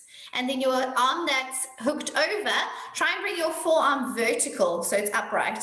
So fussy. Yes, nice. You've got it. And then release and unwind. Cool. And Dee, I don't mind if you do that arm straight. If that feels nice for you, fabulous. So we kind of have to adjust according to what our body feels good in with whatever arm position. Of course, if I'm teaching side pro and I want that hook with a bent arm, then you're going to teach it that way. But the rest of the time, if you're just using this twist to kind of twist and release and unwind, then that's also fine, whatever arm version. So would it also be used as a prep for other twists? Absolutely. Yeah. I could use this as a prep for any twist where I need a hook of that arm coming across. Any twist, this would be a good prep. So maybe Dee, we would do like a lying down twist, okay? Yeah. And then we could do a seated twist, and then we could do a standing twist, and then bring it into an arm balance with a twist.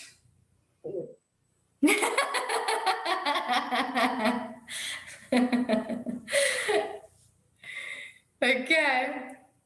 We've got one more twist that's in your assessment. You can read through the other ones. But the last one I want to do is, again, one of my favorite poses. Parivrita Janu Sirsasana. Okay, it's quite a name. Remember you learned yesterday in the forward bends, we brought our foot into like a tree pose and we did that one-legged forward fold, head of the knee pose. This is the revolved version. But they're actually quite different. They're not very similar, other than one leg being bent up.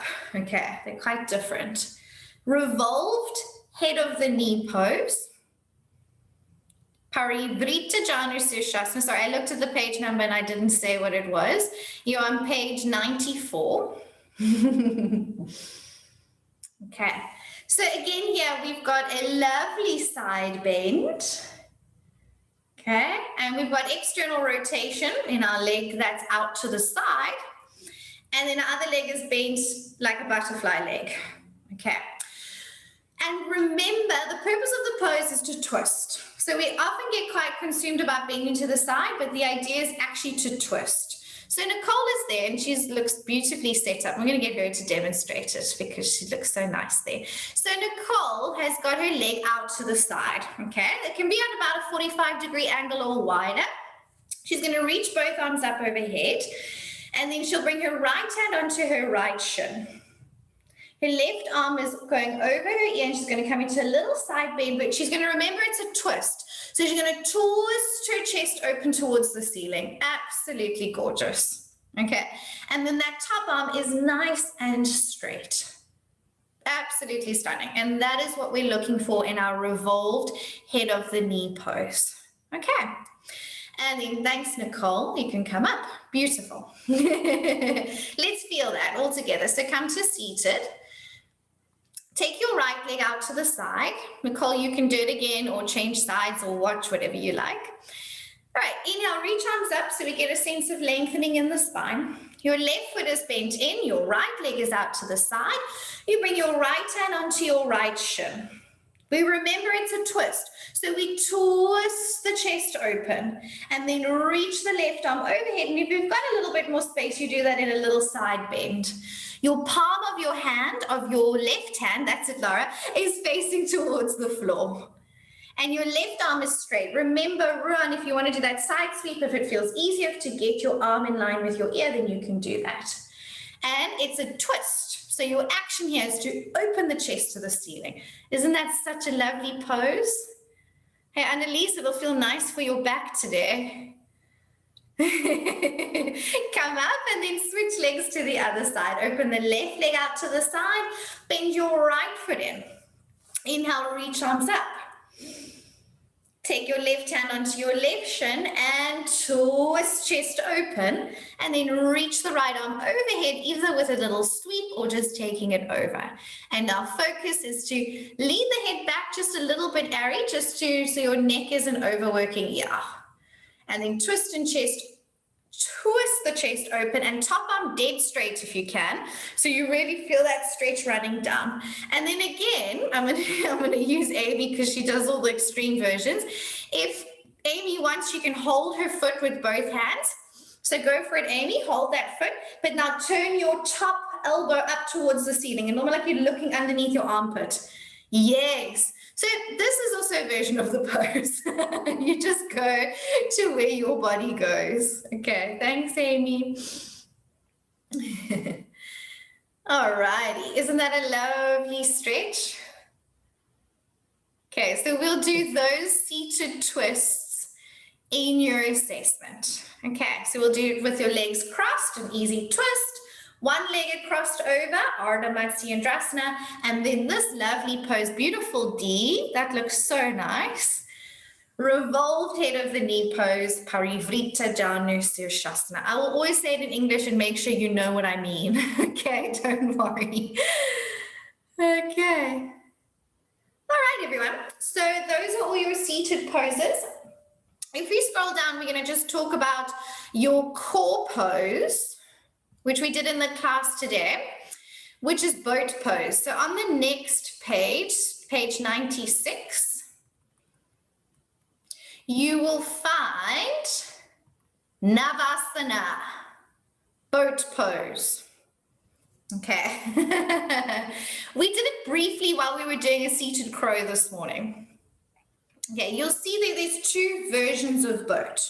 Okay, we have full boat pose and half boat pose. And what that's actually referring to is the spine. It doesn't matter if your legs are bent in either of them. Okay, in full boat, the back is straight, so you're almost in a V-like position. Full boat, straight back. In half boat, it's referring to the spine. We're going to round the spine, okay? And you're going to be lowered down like in that picture there. Half boat, rounded back. Full boat, straight back.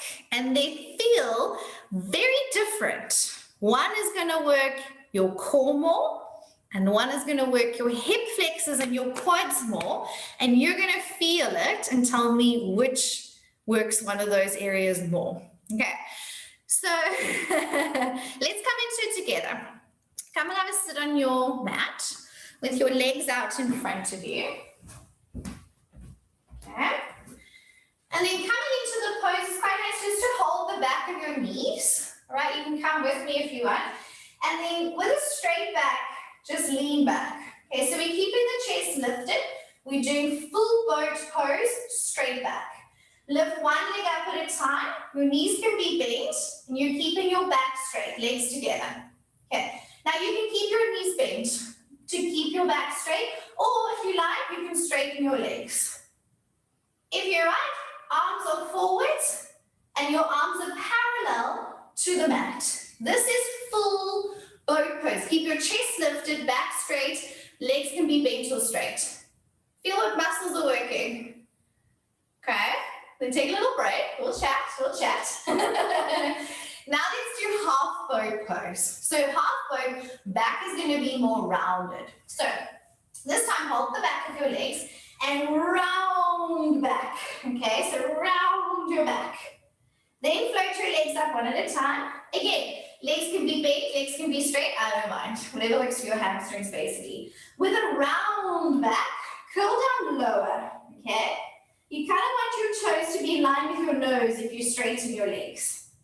And then maybe reach your hands forwards with your arms out to the side, arms parallel to the floor. Round your back and curl down a little bit lower. Round your back. What muscles are working? Come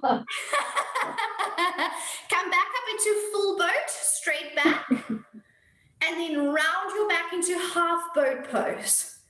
And do that one more time. Come up into full boat pose, straight back, lift your chest, and then round back into half boat pose. Round. See if you can go a little bit lower. Ari, that is an amazing pose. Yes. Come back up to seated. So in which pose do your tummy muscles work harder? Your core.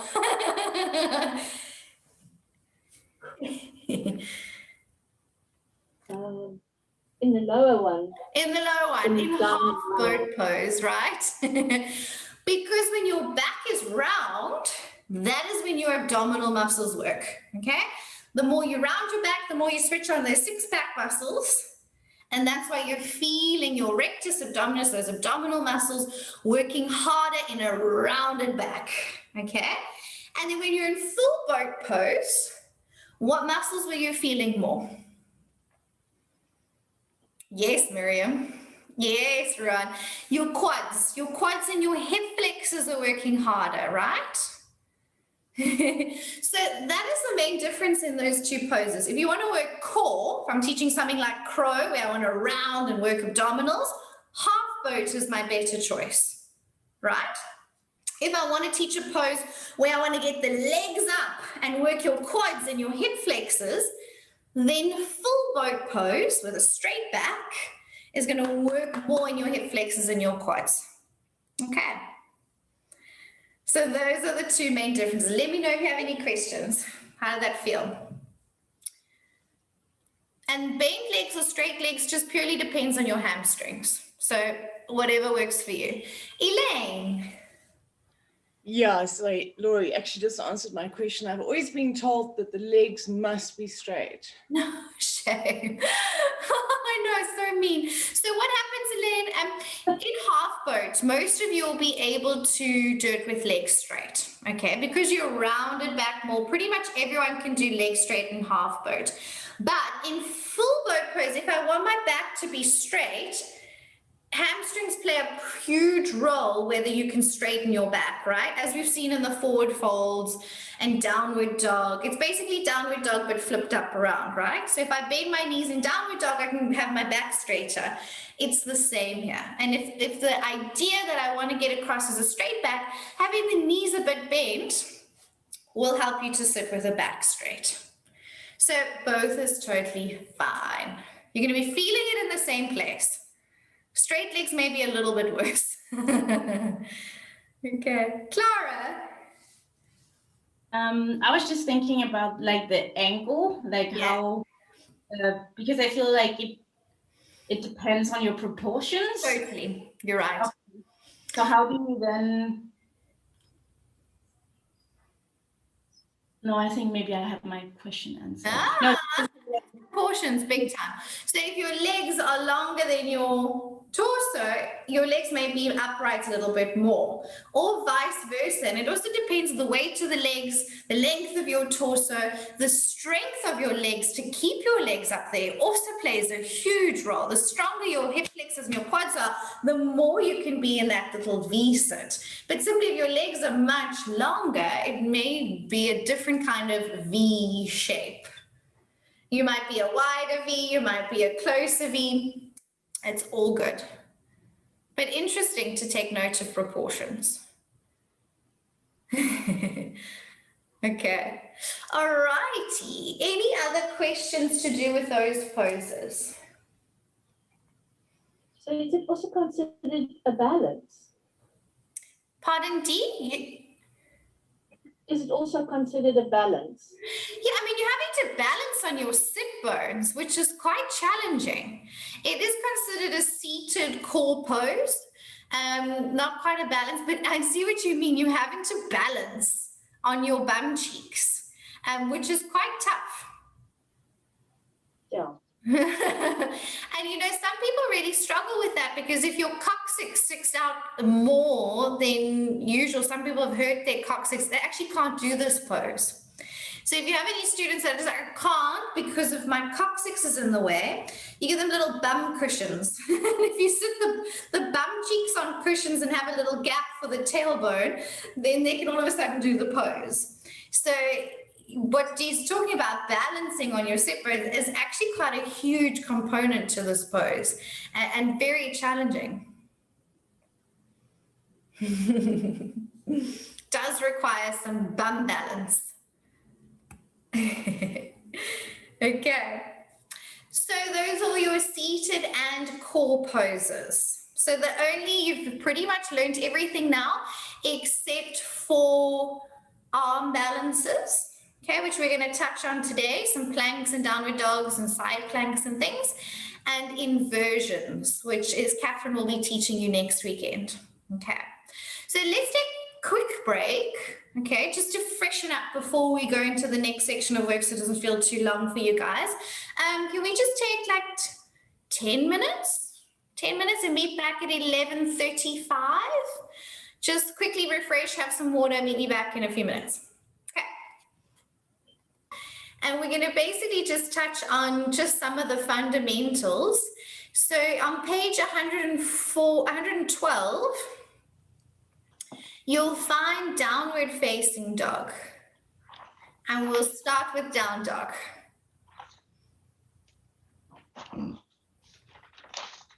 Okay, of course, the pose we do all the time. Okay, just repeat that as well. Sorry, I'm not. 112. 112 for downward dog. It's okay. It's okay. It's Sunday. All is forgiven.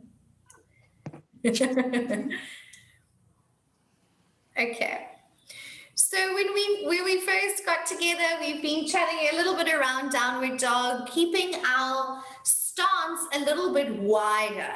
Right. So, and a lot of you have been doing that and looking at your downward dogs, they're looking really good. So I know it's a bit harder. It is more load bearing on your arms, which is a good thing because we want to get your arms strong. And we also made note that we take our plank to downward dog position because when you step forwards, your feet are correctly wide enough. Okay, have you all been feeling that in the classes as well? Okay, so it kind of just works as a formula with this vinyasa yoga where we're stepping forwards from downward dog repetitively, that if we're in that wider stance, then you don't have to shuffle your feet around as much. Okay, so that was a big thing to note. And then we also had a look at having the knees a little bit bent in downward dog.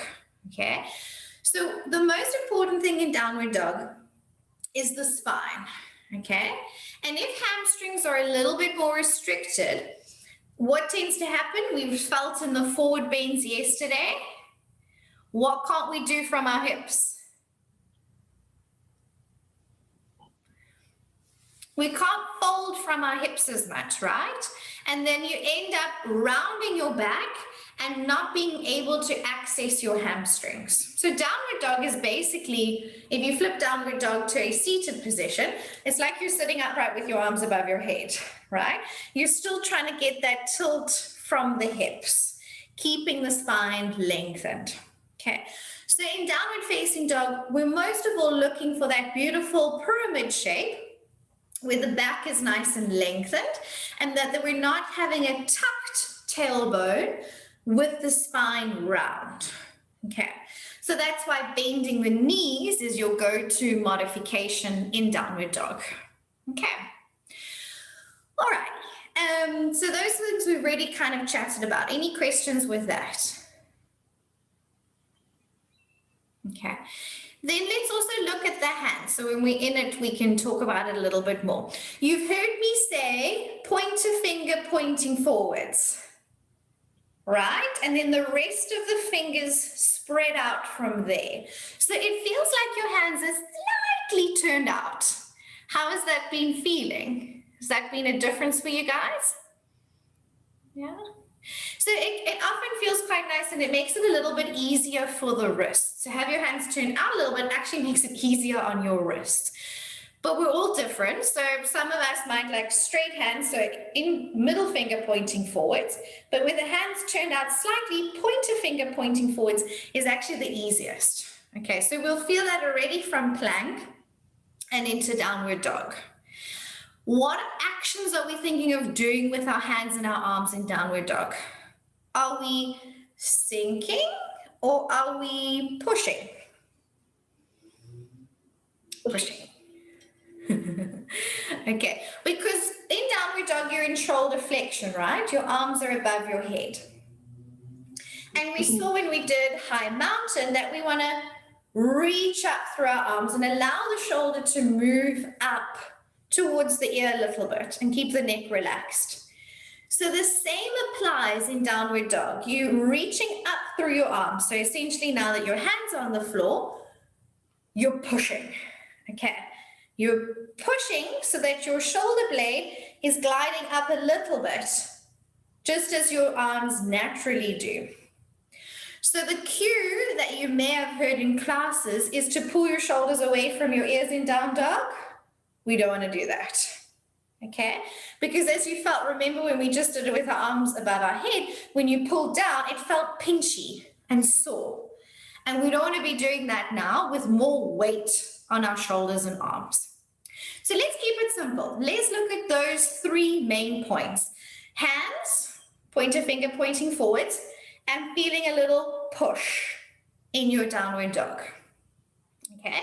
The most important thing in downward dog is to get your hips up. So the spine is lengthening. So I want you to all feel it with your knees a little bit bent and getting your bum up nice and high. And then maybe your legs straighten after that. I don't really care. Okay. It's not important to put your heels on the floor. Okay.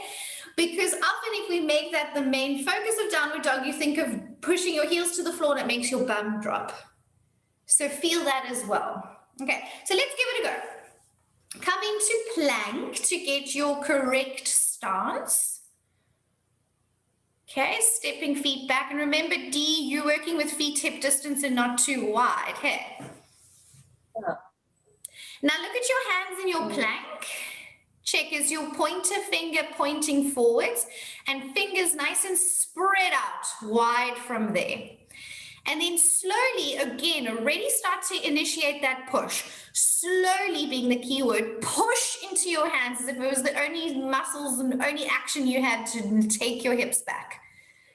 And then already you're feeling that sense of pushing in your hands in down dog. Do the reverse. Sink into your shoulders. If you're pulling your shoulders away from your ears, feel how horrible that feels. We do not want to do that. We want to push into the hands and allow your shoulders to lift up towards your ears. Can you feel how that gives you more space? Does that make sense? Okay, so we're feeling the push into the hands and allowing the shoulders to lift up towards the ears. Okay, then just relax your head. Now the bum. Bend your knees. Lift your tailbone up towards the ceiling. Stick your butt out. Yes, even more, even more, even more. Exaggerate. How high can you lift your sit bones? Feel how your spine is much straighter. So Amy, your back is actually much, okay, you almost been a little back bend now, but way less tucked, okay? Lift your hips up even more, Ari. Go exaggerate that lift. Yes, and now push into your hands with the lift of your hips. That's where you want your hips to be, okay? And now maybe you straighten your legs only if you can keep your bum up that high. So Ari, you lost it in your back when you began to straighten your legs. So bend your knees a little bit again, stick your bum up into the air and push into your hands more. That's better, Ari. Yes. Okay. Now everybody straighten your legs and try and push your heels onto the floor. Some of you, it's not going to make much difference if your Achilles tendon is very long, but you might feel like your bum has dropped now because you're so focused on getting your heels to the mat that you've lost the lift in your hips. Okay, release and come down. Okay, relax your arms. Just pace yourself a little bit in this last session because your arms are going to be working quite a bit. Okay, could you feel what I meant about not sinking in your shoulders, but pushing? Okay, very important. Could you feel when you bend your knees how you can get your bum up higher? That's where we want your bum. It doesn't matter if your legs are straight or bent, but we want those sit bones up. Okay, and when you dropped your heels to the floor, you may have lost your lift in your hips. Okay, so let's take some examples. So Amy, I'm going to look at you because you're there. Amy, you have to bring your feet in a little bit closer together because your feet are too wide. Yes, just more hip distance. Come back into plank and then push back into down dog. Yeah, because you were too narrow. There you are. And feet hip distance apart, not too wide. Okay. Amy's very flexible. Okay. So can you see her bum is a little bit tucked? There's no reason for this to be. Okay. So Amy, I want you to bend your knees a little bit. Okay. Now stick your bum out in the air. Lift your hips up high. That's where we want her hips. Can you see now her bum is not tucked and her back is straighter? Okay, she's got so much mobility that she can bounce around like putty. Now look at her shoulders. Okay, Amy's got very flexy shoulders. Can you see? She can almost put her head on the floor. So Amy, try and put your head on the floor by drawing your head through your arms. So we call this hanging in the shoulders. Okay, just because she's so flexy. So Amy's quite good. She stopped herself from going there. So we always stop ears in line with arms. So well done, Amy. That's it. And now lift your bum up a little bit higher. And now just relax your head down. Yes, and then stay exactly like that, but lower your heels just slightly down just because she can. But now we lost the bum. Now lift your bum up. Yes. Can you see there's quite a lot of factors going on in down dog? Now she's found her downward dog. Now don't hang in your shoulders, Amy. Push into your hands. Push the floor away. Yes. Can you see how that's brought her shoulders into a nice straight line instead of hanging? Thanks, Amy. Okay. So some people will hang in their shoulders in downward dog. Okay. So we don't want that, right? Arms in line with ears. Okay, so they're working for strength. Okay, and then Ari, I'm gonna, if you don't mind demonstrating your downward dog. I've been nailing Ari on his downward dog. He's gonna come from plank and then slowly push into down dog. So Ari, we know, is slightly tighter hamstrings, okay? And he's focused, his heels are very much on the floor. So we're gonna, yes, Ari's now bent his knees, and can you see how his back is much straighter? He's going to continue to push into his hand and lift his bum up even higher and higher and higher. Yes. Can you see the line of the spine now is much straighter? And for Ari, that's actually a better version of downward dog for him. And then you can straighten your knees a little bit. There, up, but don't lose the height in the hips. Thanks, Ari. And don't worry about getting your heels on the floor too much either. And that's Ari's doing it with a slight bend in his knees because it changes the entire shape of his spine. Okay, so you've seen different examples of downward dog there. Which are you? So I think it's a very good idea to video yourself and also have a look and check. Am I getting my spine nice and straight in downward dog by lifting the hips? Or is my bum tucked and I need to bend my knees a little bit in order to get a more lengthened spine? So even for Ruan, he's also been doing it with his knees a little bit bent. He's coming from his plank and he comes in from bent knees. Can you see how nice and straight his back is? And he's got a good push into those hands. So shoulders in a great position, but his knees are slightly bent. It looks fantastic. It doesn't really matter if your knees are bent or straight. You're still going to be feeling the stretch in the hamstrings. And that's awesome. Nice, Ruan. Can you feel emphasis is getting that spine nice and lengthened? Questions?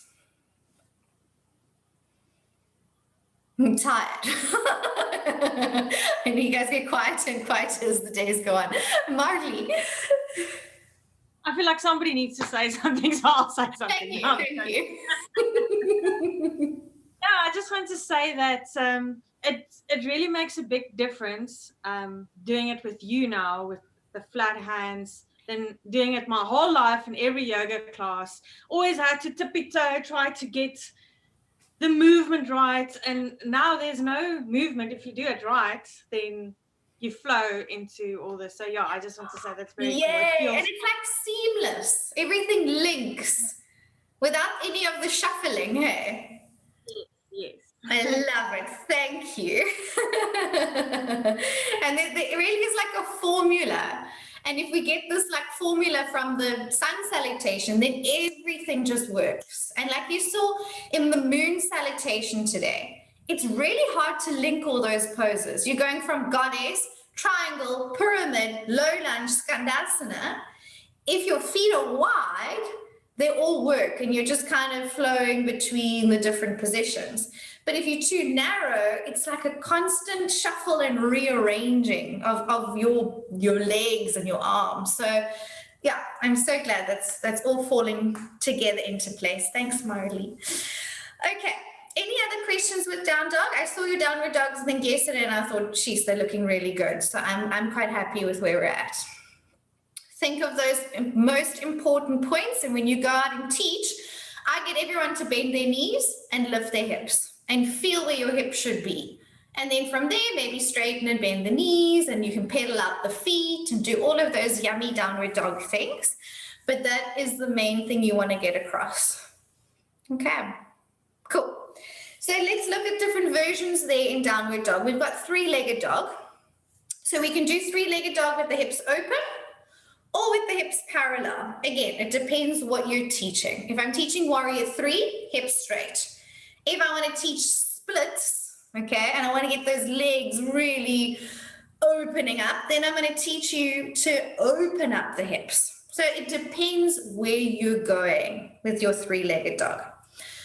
The shoulders, okay, when you lift one leg, you are going to feel a little bit more of a lean onto the one side, and that is totally fine, okay? Unless for a particular reason you wanted to keep the shoulders squared, maybe if you're teaching arm balances or kicking up into handstand, that you wanted to emphasize keeping the shoulders squared off, cool.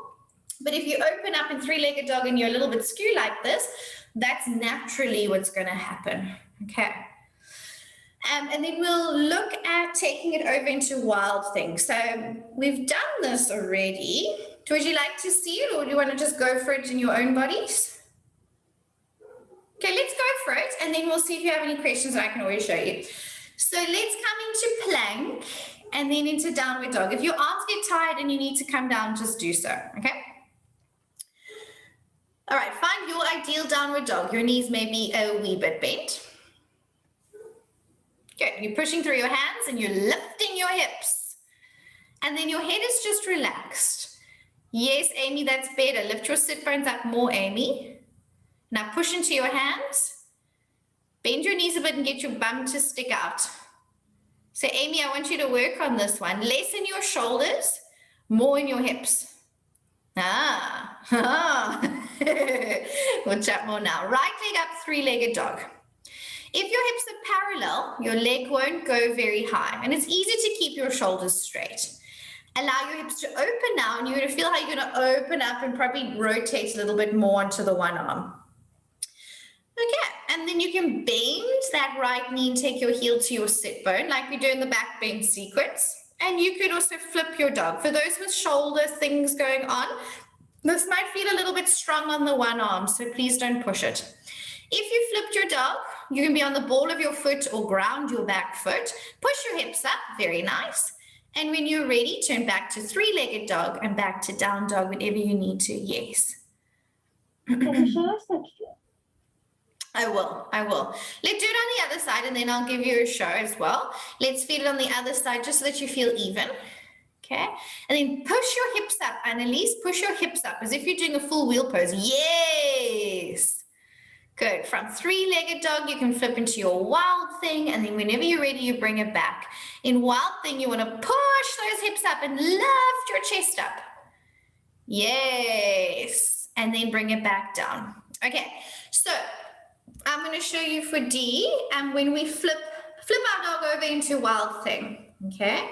So often it feels a little bit strange. So from my three-legged dog, I hate these hot yoga mats. From my three-legged dog, I'm opening up the hip, okay? I'm leaning off onto the one hand, okay? You can stay here, or I'm going to flip my dog around my back foot, and then I'm going to kind of pivot on my feet and press up. So I can either be on the ball of this bottom foot, or I can even ground both feet and then push the hips up. It's almost as if you could flip over into a full wheel, okay? So your hips are lifting, your chest is lifting, ball of the foot can be up or heel down, and then you spiral back into your three-legged dog, okay? So you get that foot over, and then it's to push hips up and sweep arm overhead. D, does that make more sense? It's quite a serious transition on the one arm. I will advise you, be careful of your shoulders, okay? Because you're going like that, and then you all on the one arm as you rotate over and all the way back. And if your shoulders aren't strong, I wouldn't advise it, to be perfectly honest. It's fierce. Dee, let's check in with you. Did that make more sense of what you're doing? Oh, I understand it perfectly. I'm definitely not going to try it. No, don't do it just yet. It's not important. It's so not important. I would say rather get your shoulders and arms feeling strong before doing it's just a little fancy transition, honestly. And no pressure to do it. Get your arms and wrists strong first. Okay. Thanks. All right. Then we got arms up. So Marley, you have a question. Yes, I have two questions. The first one is, with your transition, I saw that when you move over, your leg that you're moving over is quite low. And I think I'm doing a very like a windmill, too much of a... I mean, I think if it feels good, go for it. I mean, that leg can be high and tip over, or it can be kind of lower and ground in line with feet.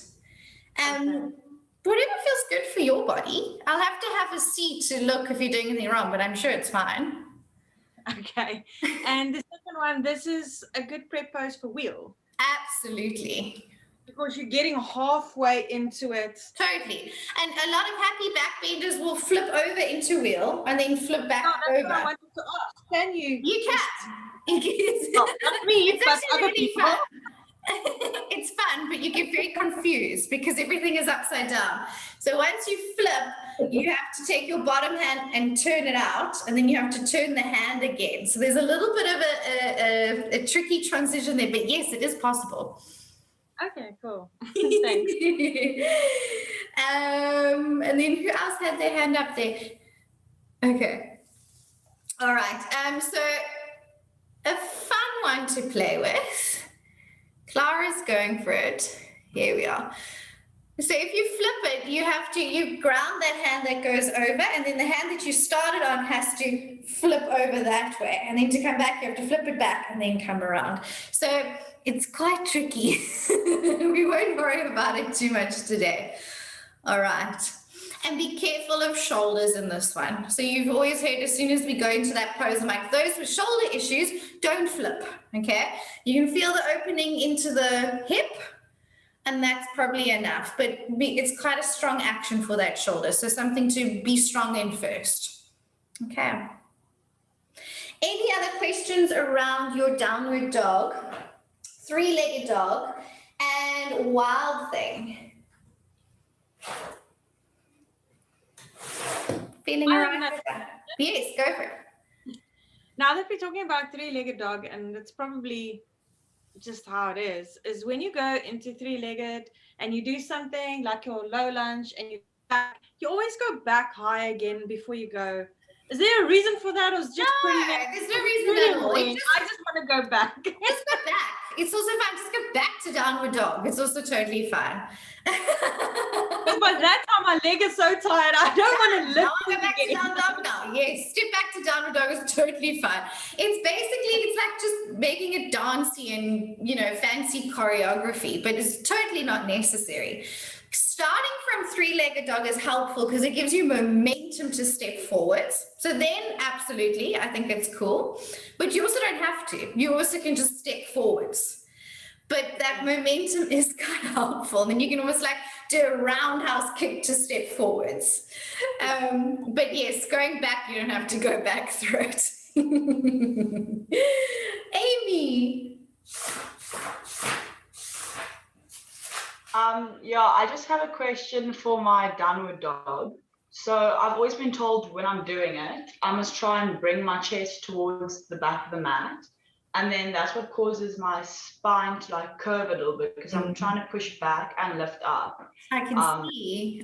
Yeah, what's it with the curving? Is it like you shouldn't curve, you should just try and get it as flat as possible? Or... Correct. Okay. So, I mean, for other people, maybe that would be a useful cue, but for you, it's just making you hang in your shoulders. Okay. And so I always say you're doing too much in your shoulders and not enough in your hips. So you, instead of being here in your downward dog, you're going to do less in your shoulders. Okay. Yeah. And then you're going to bend your knees just a little bit to get your bum up, and then keep your bum up there. And then you're going to see you're in a straight line, and then you can straighten your legs. So it's just going to have to be a little bit of like repatterning in your brain. Yeah. Because at the moment you get like this dip in your upper back, but then with your lower back and your bum, you're rounding. And it's a classic like flexy body thing, because it's like the body can do all these weird shapes at the same time. So Amy, video yourself, and your mantra is going to be less in the shoulders, more in the hips. And then you're going to have to just find that balance. And instead of doing it the flexy arm way, I want you to pull back a little bit and then push and be strong in your arms, and then lift your bum up higher. So video yourself, check it out, and then send me the video if you're not sure, okay? And we'll figure it out. It's just what you're thinking while you're there.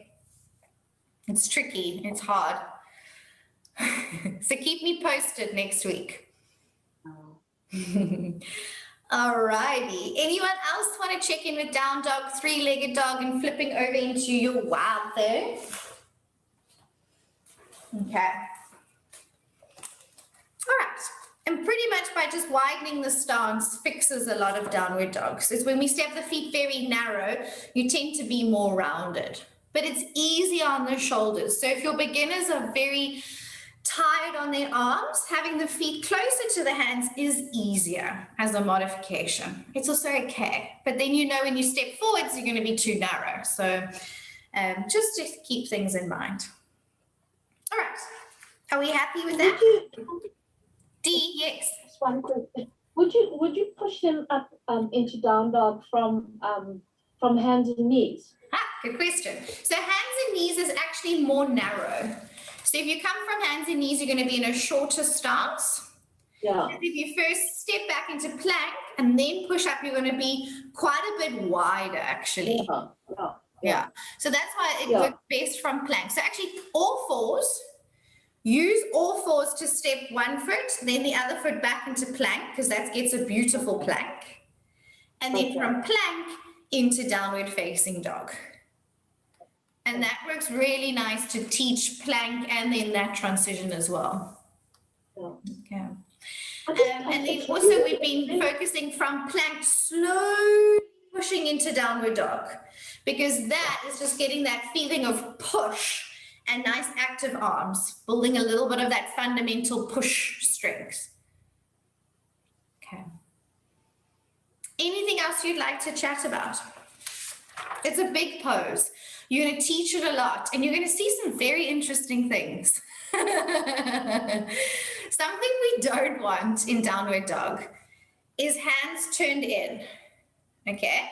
And rounding shoulders, rolling in like this, okay? Because you've got weights on your arms, and that's not a great position. So definitely check hand placement first of all. It's complicated, but you don't want the arms rolling inwards like this. You actually want a sense of outwards rotation, which is a very hard thing to get your students to understand. So sometimes if you see this in your students, get them to come from plank. You can feel this now if you want. In plank, turn your arms out and try and keep your arms turned out as you push into downward facing dog. For a lot of you, it's happening naturally. None of you are really doing it here. But just as a mental note, we don't want this, okay? And if you see this in your classes, saying turn your upper arms outwards and externally rotate your arms is not going to make any sense. So come to plank, then from here, your inner elbow can point forwards, okay? And then keep that feeling of that wrapping outwards as you push into down dog, okay? Hard one, it's one of those things when you see it, you may have to adapt for it. Run. I had a question about three-legged dog quickly.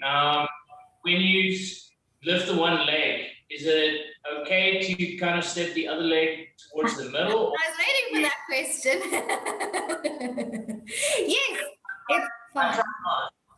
And I actually kind of, well, I tend to step to the middle, but I tried the wild thing with keeping my leg there because I think for the transition, now you have to step it back into the original position. That makes the flow more. Exactly. So yes, Ron. So Ron's talking from downward dog. You bring one foot in and then you take the leg up, three-legged dog. And it actually feels more stable Cool. But as Ruan says, then as you transition to something else, then this back foot is too close to the middle. And then it might throw you off a bit. So I guess it depends where you're going. If you're just stepping the foot in and doing like knees to upper arms and then coming back to downward dog where you can step it back, cool. But if you're flipping over or stepping forwards, it may mess with your transition slightly. But I guess it depends how much you step that foot in. But it does feel quite nice. I catch myself doing it on the one side always. And then the other side is fine. So it does feel more stable. It's cool. But just in the transitions, it can slightly throw you off. Again, it's like nitpicky stuff, but it makes a difference. Yeah, actually, it helps me when stepping forward, but I actually want to try now just keeping them where they Just are. keeping And just, it there. Yeah, exactly. Ideally, just keep it there, but stepping in is also fine. It's all good. Whatever works for your body is fine. thank you. And then Marley? Now that Dee asked about doing the downward from tabletop, Yes. I understand what she's saying. What if you have people that can't do plank? They literally cannot do it. So can you do a adjustment where you have plank on your knees so that you're far away, but you're not on plank, just to get them started to getting used to that? Yeah. Because now that you Totally. mentioned it, Yeah. there would be people, they're really beginners, that they won't be and able you will see it, and you're going to be faced with all these things, and you're going to have to figure it out on the spot as a teacher and adapt. So what's actually quite cool is on all fours, okay, tabletop position. You don't even have to move your hands or anything. Tuck your toes and just hover your knees off the floor. So it's kind of like a kneeling plank, and we'll make Ruan do it, seeing as he's there. So Ruan, come to cat-cow position. Tuck your toes. And then just hover your knees a centimeter off the mat. This is kind of a cool way to start plank because your shoulders are working, your abs are going to be engaged. It's quite feisty, but it keeps your shoulders in a nice position. When plank, once you step back, thanks Ruan, anytime you want to release, we'll just leave you there. It's a nice... I want to look at you all day. Plank foot. It's a nice way just so they can feel to keep their shoulders where they are and just feel that plank box position. It's a really nice introduction to plank. Because as soon as we step the feet back, if they're not feeling very strong, sometimes you get the bum either sticks up in the air or the bum drops down because plank is hard and the body is just trying to find a way out of it. So yeah, that's a cool one. Thank you. Okie dokie. So these ones are big poses because you're going to teach them a lot. Okay, so it's good to feel quite comfortable with plank and with downward dog to start. And then of course we introduce chaturanga too. Okay. If there's anything else, let me know. Okay, I'm going to find page numbers for our next one. Okay, and then we're going to look at plank. So from page 117, we're looking at plank.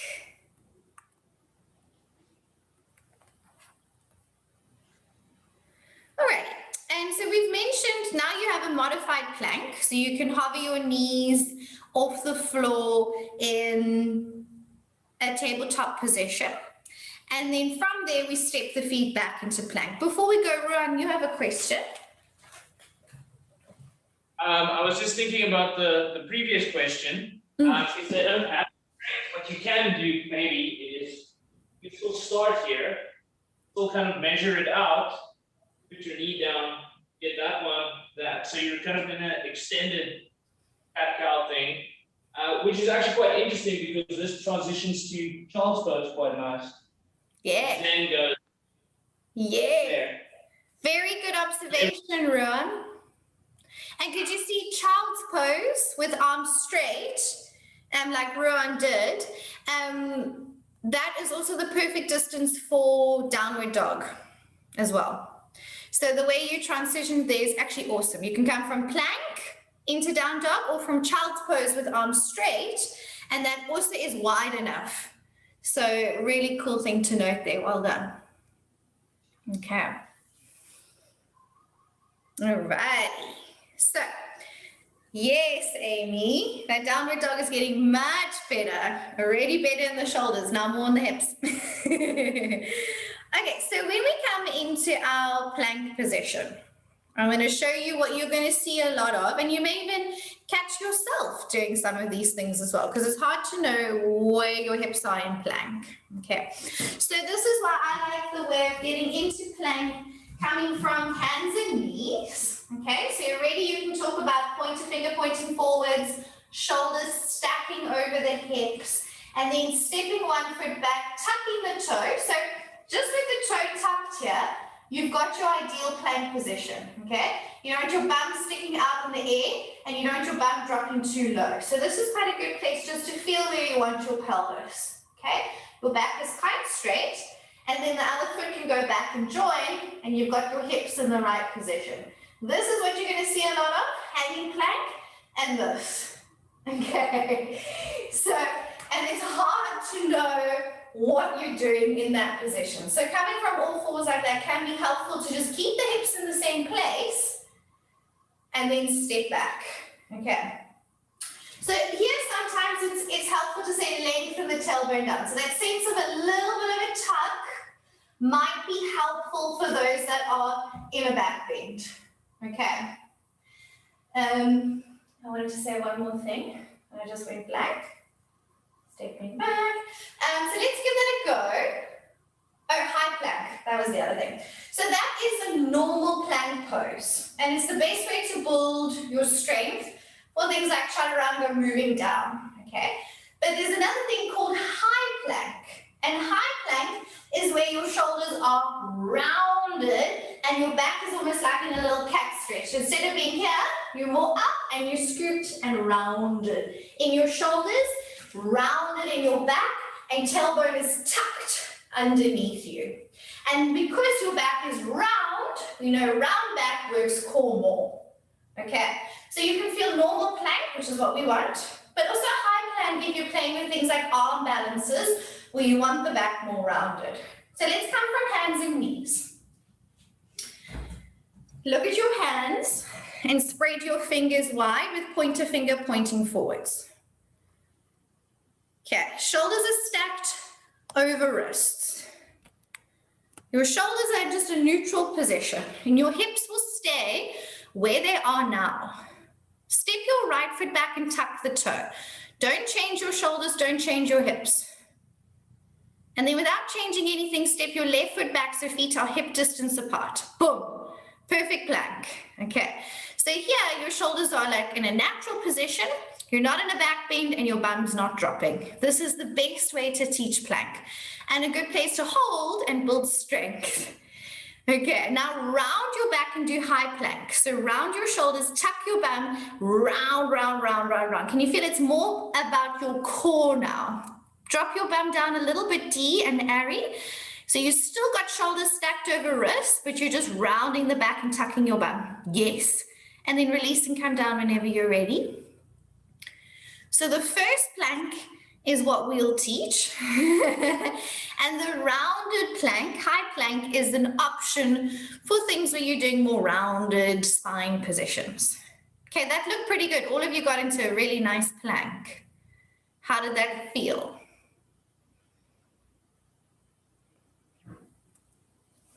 Hard. It feels like the calm before the storm. I like that. I like that.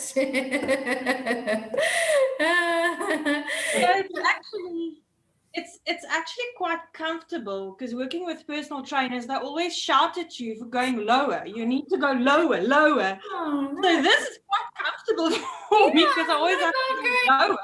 No. It's about keeping your shoulders in that neutral position. Your pelvis is fairly neutral. And then I always like to give the cue active quads. So your thighs are pressing away from the floor and not hanging plank. That hanging plank is terrible because often you're sinking in your shoulders and then we're not building the strength we're looking for. Yeah. Clara? I think the difference, like to tell a beginner the difference between the normal plank and the high plank is such a big difference, especially if you're in classes where they do teach the chaturanga, because I remember in the beginning, because I still can't do push-ups or anything. I can go down, but I need to go on my knees when I'm up. It's just so hard on your arms, really. So, I mean, that's why chaturanga, little kneeling chaturanga push-ups are awesome to build that strength. So we'll chat about that when we do our chaturanga just now. Actually working that push-up, you're concentrically working your triceps, so muscles are shortening in the contraction, and a good way to build up that strength. Where high plank doesn't transition well to chaturanga because you've got rounded shoulders. And then when you lower into chaturanga, you have to bring your shoulder blades together. So it's not really prepping you for that. So that's why we'll mostly just teach that normal plank pose. Ruan, he loves this kind of thing. Yes, they use that very much in Budokan. Yes. They're called hood. So you're protracting like that, and then rolling your spine. Getting into upward facing dog and basically rolling your spine back into downward facing. It's very spinal articulation-y, and it's really cool actually, and really fun to play with. It's really nice. Anyways. And they kind of like roll from plank into like an upward dog, and then upward dog roll back into downward dog. You're right. Yeah, like a cobra hood. That's basically what you're extending your lats, everything. Like Yeah. pushing. And a fun, different way to move, which is awesome. But good tip for our beginners, just to like build their little beginner strength, get those plank holds and chaturangas, and then we can get creative. Okay. Alrighty, so that is our plank. Okay. Are we feeling happy with that? Okay, and while we're there, let's just look at cat-cow. So cat-cow is just on the next page following down, which is often we do a few cat-cows in the beginning of a class, just as a nice spinal warm-up. And it can also be done at the end of a class, just to kind of release and unwind. Cat-cow, we've done quite a few of them. Again, you come from tabletop position. We round our back in cat stretch, okay? And we arch our back in cow. So those are the name differences there. Cat is round and cow is arched, okay? And what we're looking for in those two positions, Miriam is doing it, so we'll get her to demonstrate for us because she's doing a beautiful job there. Alrighty, Miriam is in a cat stretch, so her shoulder blades are rounding, so they're protracting, okay? And then she slowly uncurls back through a neutral spine, then draw the shoulders away from ears here, so that we're not scrunching too much, okay? Miriam, just watch your neck, drop your chin ever so slightly so the neck stays a little bit more lengthened, and shoulder blades down, yes, beautiful. And then she exhales to round into a cat stretch, and rounds her back and pushes through her hands, opening between the shoulder blades. And then she can inhale as she moves into an arch back, moving into cow, and shoulders glide away from the ears. Yes. And then release. Thanks, Miriam. So those are the positions. The main thing to be mindful of are those shoulders. They don't need to be hunched up to your ears. Shoulder blades are gliding down, okay? And not too much scrunching in the neck when we move into cow, okay? Very straightforward. Do you want to give it a go just because it'll feel nice? Off you go. On your mat, hands under shoulders, knees underneath hips, fingers are spreading nice and wide. And then you're going to take a breath in. Let's move into cow first. So arch your back, lift your gaze. Now draw your shoulders away from your ears and don't scrunch your neck. Yes. And then as you exhale, round through your spine, push into your hands and allow your shoulder blades to move apart.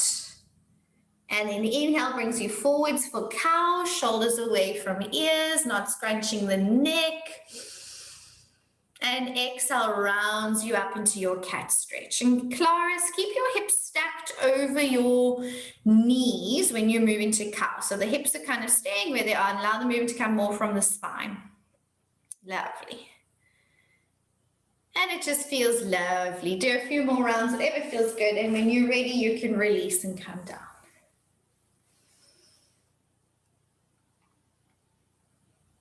And like today, we emphasize one more than the other.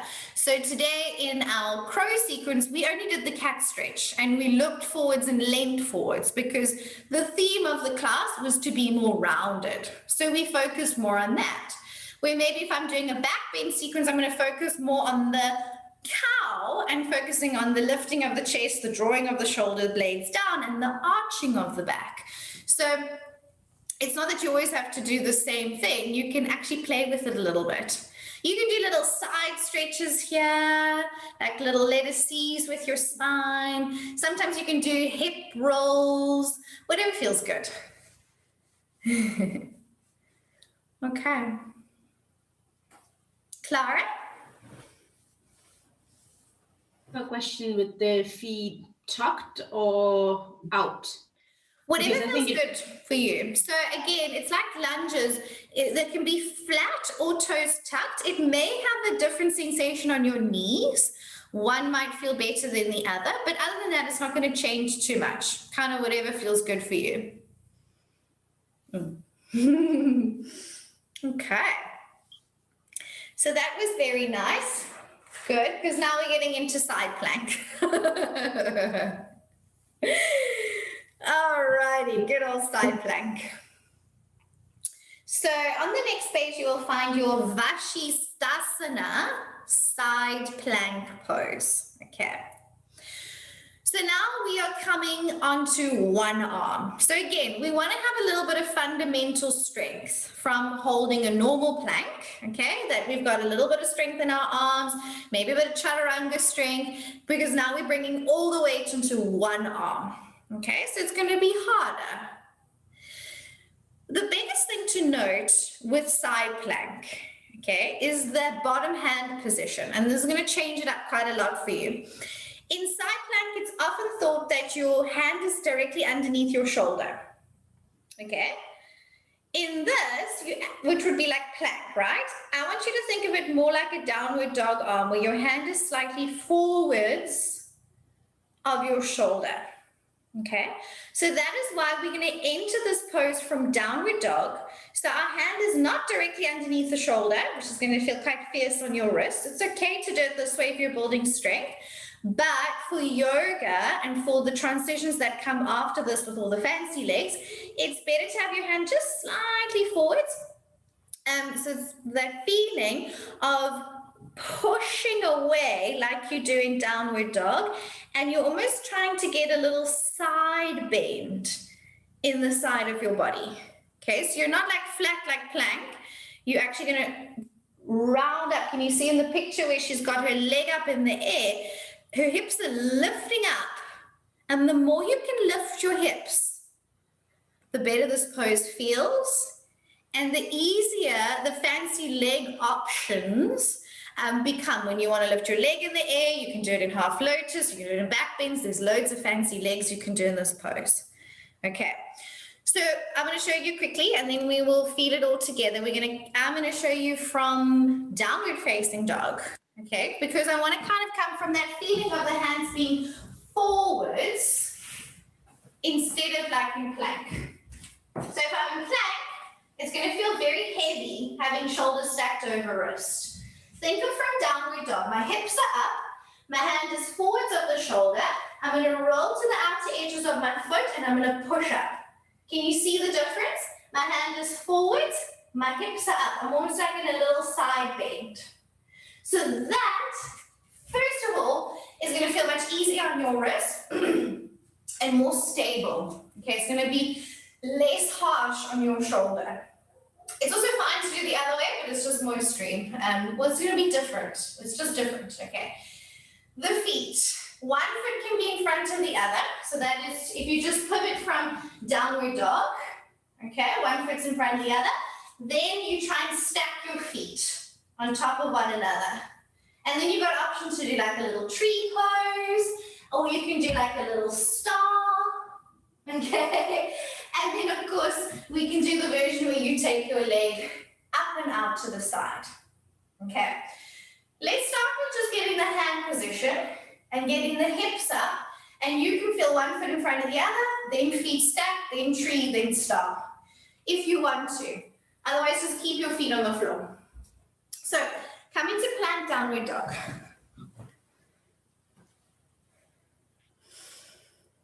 And then slowly, from your downward dog, shift your weight into your right hand and turn to face towards the left. Now push your hips up. Push, push, push. Lift your hips up. Yes, and push your bottom hand away from you. Yes, can you feel the difference in the shape?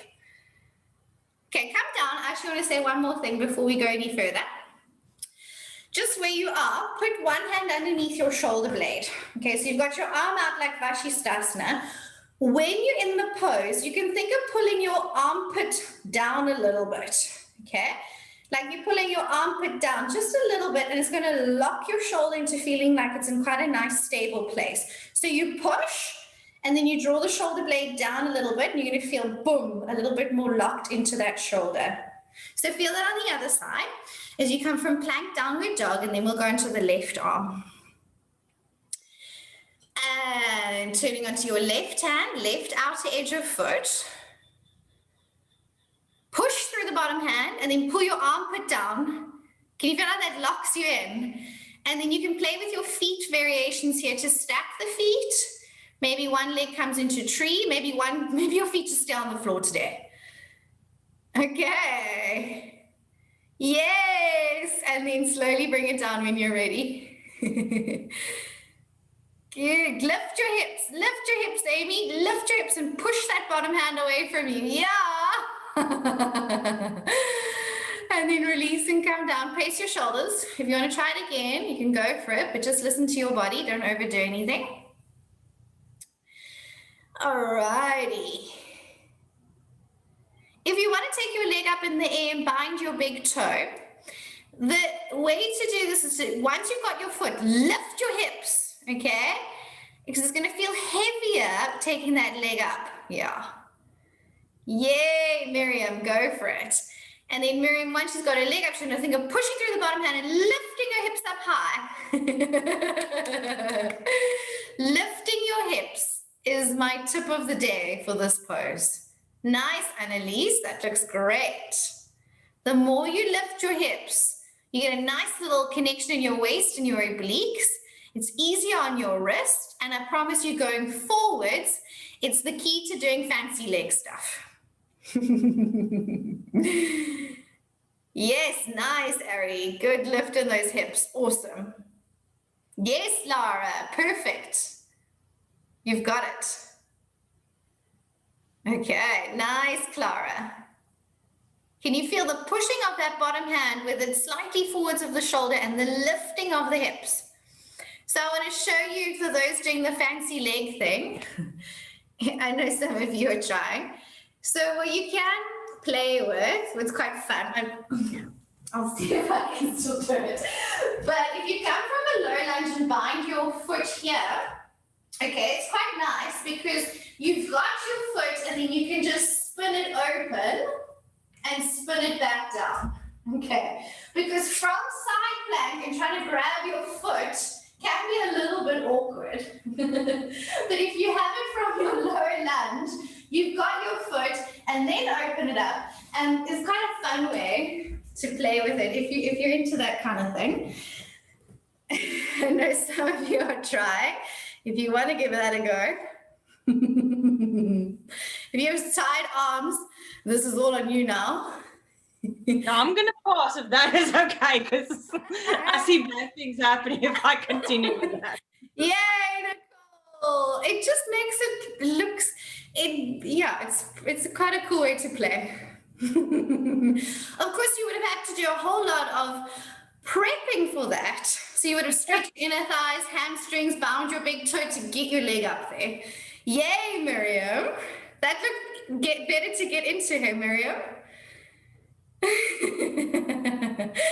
Okay, so if you want to play with that, it's a really cool pose to do a peak pose sequence for. Just putting that out there. Because you've got so many prep poses to warm up your hamstrings and your inner thighs. We did a lot of them today, lying on your back, stretching that leg out to the side. Gate pose, yeah. That twist you did with your leg out to the side, revolved head of the knee pose, triangle, half moon, all of those. You've got so many awesome preps. It's one of my favorite poses to sequence for. Elaine. I just feel totally useless. I just don't have the strength to do it. Don't do it just yet. It'll come. I promise you, it's going to come. This is the exciting part. Just building your strength slowly. Hold plank to start. Okay, Elaine, this is going to be your strength program. Just hold plank. And not every single day. You need recovery days in between. You want to get towards a minute hold in plank, which doesn't seem that long, but it's long, okay? Then you'll start to feel that's kind of that fundamental strength. And then slowly from there, I might get you doing, we're going to talk about chaturanga now, baby chaturanga push-ups. So instead of going all the way to the floor, you do a little half bend and push up. Little half bend and push up. So now we're firing up triceps. And then all of a sudden from there, you're going to feel a huge jolt in your strength. Then you're going to feel crow is going to feel a little bit more accessible.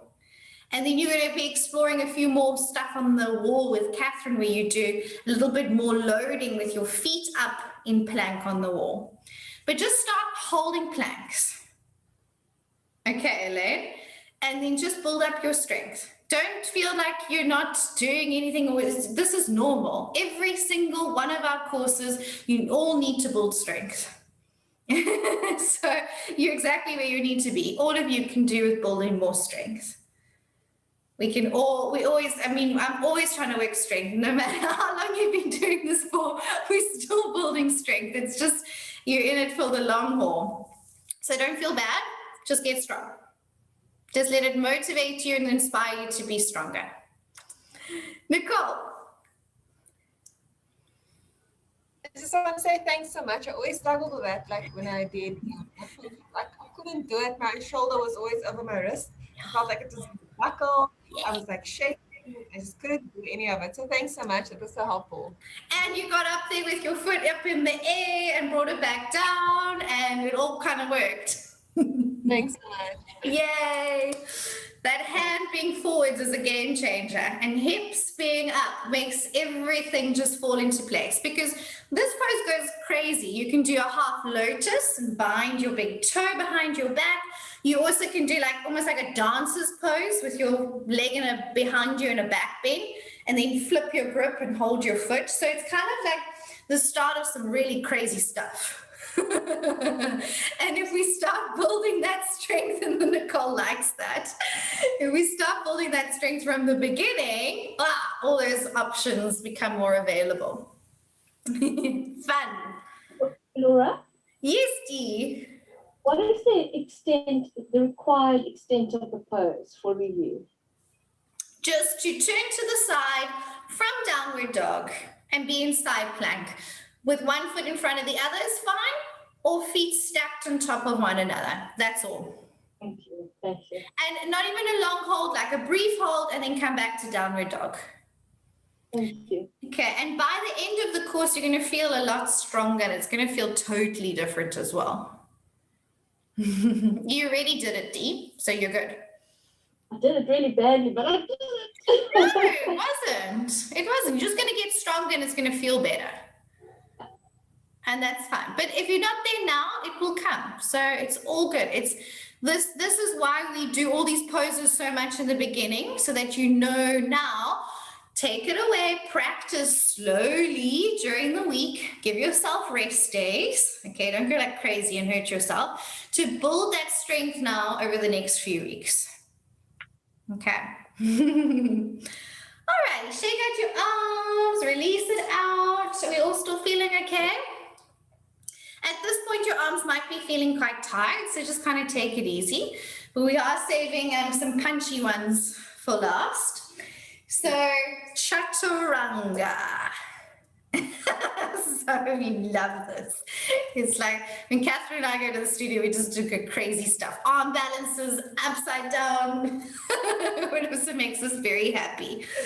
Okay. Alrighty.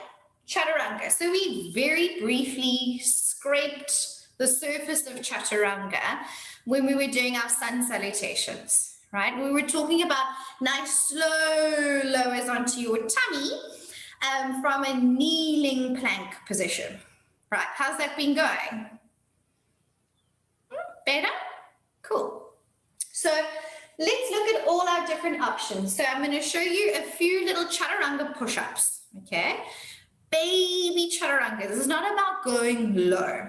Okay, everybody thinks chaturanga is low. It's not actually. It's actually quite upright and lifted in your chest. If you think you're going low, sometimes we get this horrible drop in the shoulders. So remember, let's do it again with our hands out in front of us like we're in plank.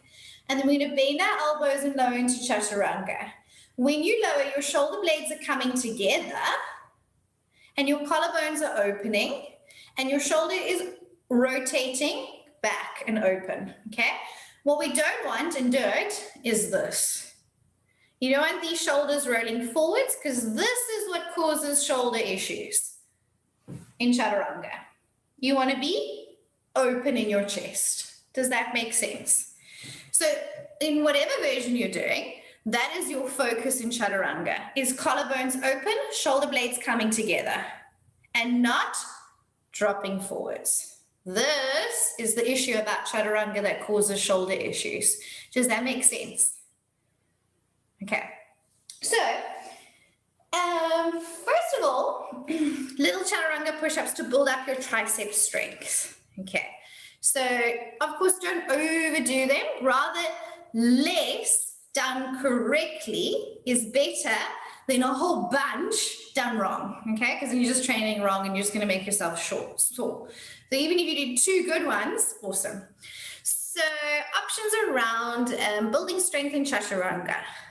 So we come from our plank position, okay? And this is fundamental. So we're just going to lower these straight to the floor. We're not going to do an extra lean forwards, which we'll chat about now. And then you're going to do a tiny bend in your arms and then push back up, okay? Tiny bend. I'm not going low. Can you see how small that bend is? And then pushing back up. But when I'm bending, I'm making sure that my shoulders don't roll forwards. So as I lower, I'm trying to keep my collarbones open and squeeze my elbows in and then push up. Keep my collarbones open, shoulder blades squeezing together and push back up. Okay. Now, for some of you, your elbows might not touch your ribs. It depends on your body's proportion. Your elbows might be there. It's totally fine, okay? But it's that feeling of your elbows coming in. It's not like a wide push-up, as we know. Chaturanga, elbows are going back. Okay, so that's where we start to build the strength. Teeny little push-ups, done small with collarbones open. So Elaine, once you've got your planks feeling strong, that would maybe be the next step. Small range of movement. And when we lower, our tricep is doing an eccentric muscle contraction. It's lengthening and contracting at the same time, okay? But when we push back up, it's working concentrically, the muscle is shortening. So it helps to build the strength, doing both of those contractions, okay? Then the next one will be from plank, lowering knees, looking forwards, leaning forwards. I don't want to be here and lower, no bums in the air. I want to find kneeling plank. So shoulders, hips, and knees in one straight line.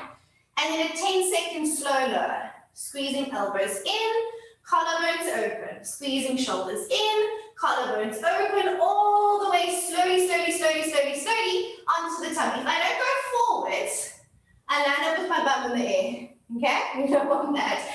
So you're going to really feel that you are moving forwards. Okay? Let's start off with that. That's where we start. So, plank. We're going to do little push-ups and a slow lower. Don't overdo it, okay? Plank, and then just bring your knees straight to the floor. So we haven't got too much lean. Feel a kneeling plank. So your bum is a little bit tucked. Okay? Your abs feel like they're lightly on. Lean forwards a bit deep, so your hips have come into a little bit of a diagonal. Yes. Look forwards. Now, teeny weeny bend, and then push back up. Don't go low. Think about what's happening in your collarbones here. Belinda, lean more forwards. There. Now bend your elbows there. Lean forwards. Yes, Marley, that looks amazing. Nice, Laura. Wow. Yes, Miriam, just look forwards. Your arms are perfect, but you just need to lift your gaze. Yes, Amy. Don't do too many. Think of collarbones open, shoulders open. Baby ones. And then release and relax. Okay, could you feel triceps are working? Pecs are working as well.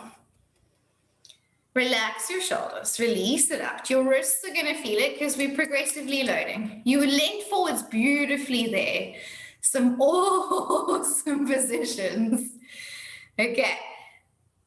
Okay, Elaine, now don't overdo it. That's gonna be your strength program. Cool. Now let's do a slow lower. So let's come from plank again, just to get our setup correct. From your plank, bring your knees just straight to the ground. Look forwards, lean a little forwards, okay? Don't go anywhere just yet. Miriam, shoulders away from ears. Yes, collarbones open. Now lock your body in this position. Your hips are gonna stay like this, your shoulders are gonna stay like this. All you're gonna think of doing is bending your elbows and moving forwards. Extra slowly now, 10 seconds. 1, 2, 3, elbows in, collarbones broad. 4, 5, go forwards. 6, 7, go forwards. 8, 9, are your collarbones still open? 10. Oh, and then push back up. Okay, we're just gonna do one. I know it's very tiring. That is how we need to learn chaturanga. Take a little break, shake it out.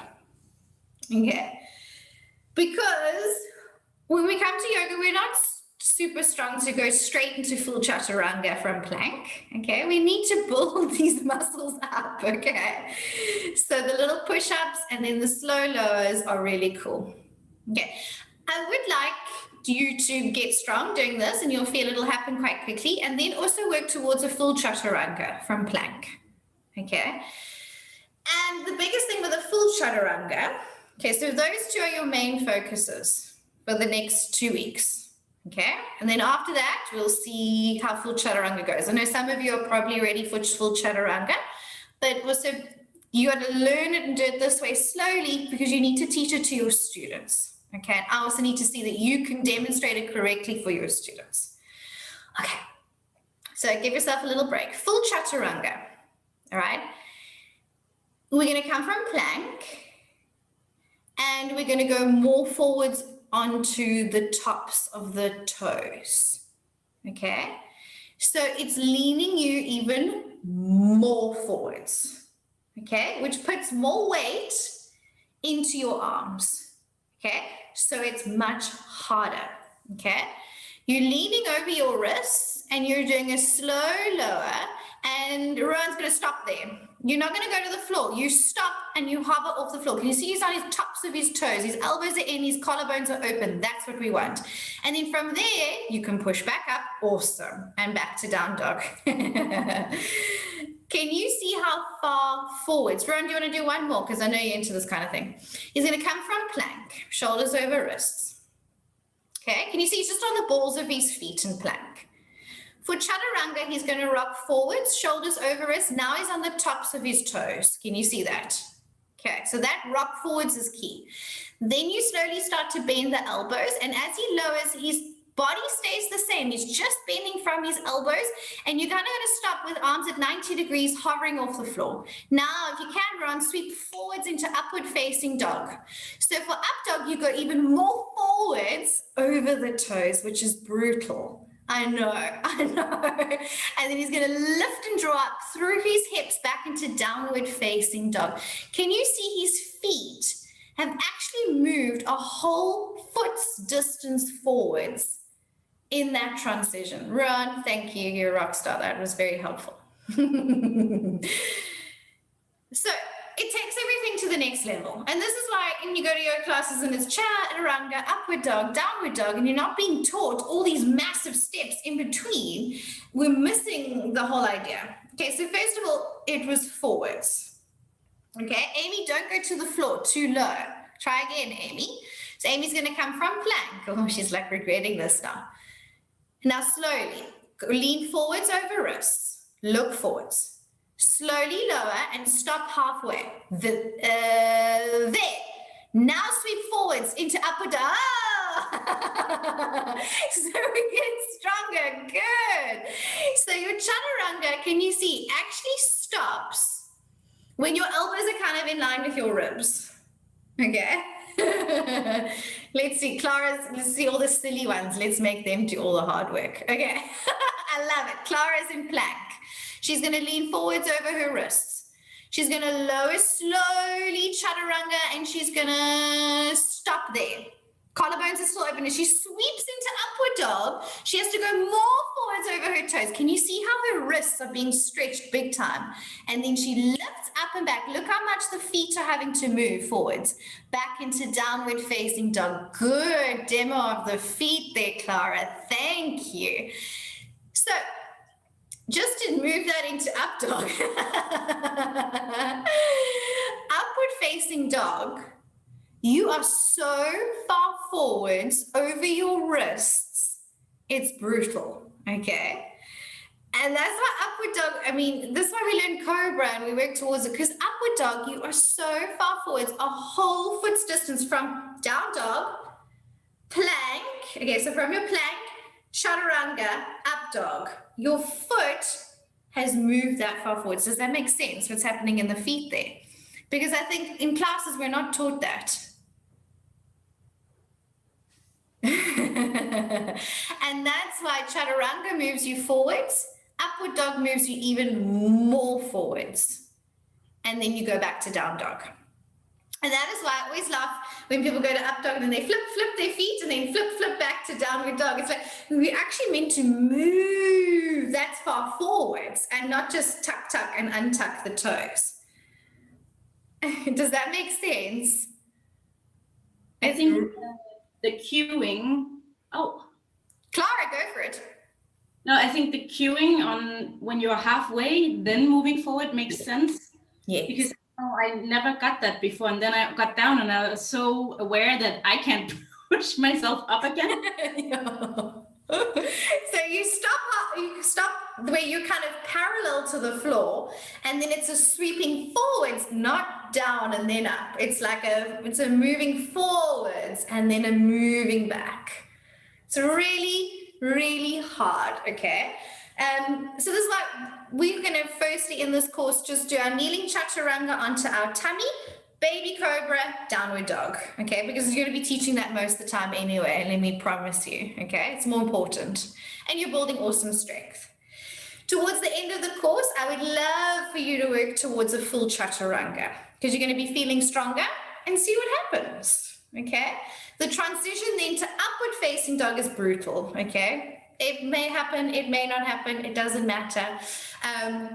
See how your wrists are feeling. And upward dog is a bit of a crappy back bend, to be honest, because you're hanging in your lower back. There's kind of no way of doing it in a lengthened way that you're feeling that you're not sinking in your back. It's just one of those very compressive back bends. Some of you will love it. For me, it feels awesome, love to go there. But some of you are going to feel like, it's actually just too harsh on your back. So maybe we'll explore that later on. But now we've kind of seen that transition of a more advanced sun salutation, right? Okay, questions around chaturanga?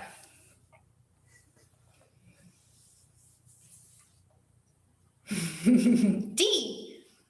Sorry, I know I'm being a pain today. No, you're not. Please ask. You must always ask. So, I mean, if you got to your chaturanga one day at the position that you showed where you said to everyone they should stop. Yes. From there, could you go then push up into cobra rather? Yes, totally, Dee. Totally. And we were just showing that to show where that can be. But you can even go full chaturanga D all the way onto your tummy. And then do cobra from the floor. Release back to the floor. And push back into downward dog. Totally. Yeah, you don't have to do that crazy upward dog thing. I just remembered when we were doing the back bends yesterday that I didn't get to that one, so I wanted to weave it in a little bit today from your chaturanga. So yes, and I also said upward facing dog can also just be done from the floor as well. And like you're doing cobra, you're just going to push and straighten your arms and lift your hips off the floor as well. So we will do those poses. Yeah, so you've got options, lots of options. Okay. And always you have to go to where it feels best for your body. If upward dog just doesn't work for you, just do cobra. It's fine. If full chaturanga is not happening just yet, stick with kneeling chaturanga. We just go to where you are in your practice, and that is perfect. Rather practice mindfully for where you are now than pushing and hurting yourself to do a pose that's not serving you at this time, or might not ever serve you because your body just doesn't go that way. So that's also cool. That's the yoga. Okie dokie. So those are your fundamental arm balances. Plank, chaturanga, side plank, downward dog. Any questions? Get strong. That should be your inspiration after this session. I want to get killer strong. Hey, Elaine. Well, it's not a question so much, but a comment. But I mean, I out of all the yoga classes I've been to, I don't think I've ever seen anyone doing chaturanga properly. Yes. Yeah. Unfortunately so. And it's just actually horrific, actually. And you know, there's no teaching of it. It's just, oh, everyone, now you're going to do chaturanga, and actually you get shouted at, if anything, by the teacher. You know, why aren't you doing chaturanga properly? And nobody in the class is doing chaturanga. I know. Like, I get you. I know, it's shocking. It's just chaturanga, up dog, down dog, and no one actually knows if they're doing it right or how to do it. And it's just like, yeah. So it just shows you're going to be a new generation of awesome yoga teachers teaching strength and how to do chaturanga correctly. So yay, we're changing yoga. You're right, Elaine. And one of my pet peeves is chin, chest, I don't forget the cue, nose, chin, chest thing where they did in a little back bend with their bum sticking up. Oh, I stopped my class and make everyone learn it the right way. Not like this. You're robbing yourself of building strength. It's a waste of your time. Let's go back. This is how we chaturanga. Marley? Yeah, I just want to say with Elaine the same thing. Like, I only realized today I've never done upward dog. I've always done cobra, and I was like, this is upward dog because nobody showed me how to do it properly. And yeah, now I know what's the difference. Now we know. It's a horrible pose, so don't worry about it too much. Cobra is better, but we know the difference. Thanks, Marley. Elaine, your hands up again. Yeah, there was something else I wanted to say. Two things. First of all, upward dog. I got told upward dog's just a taller cobra.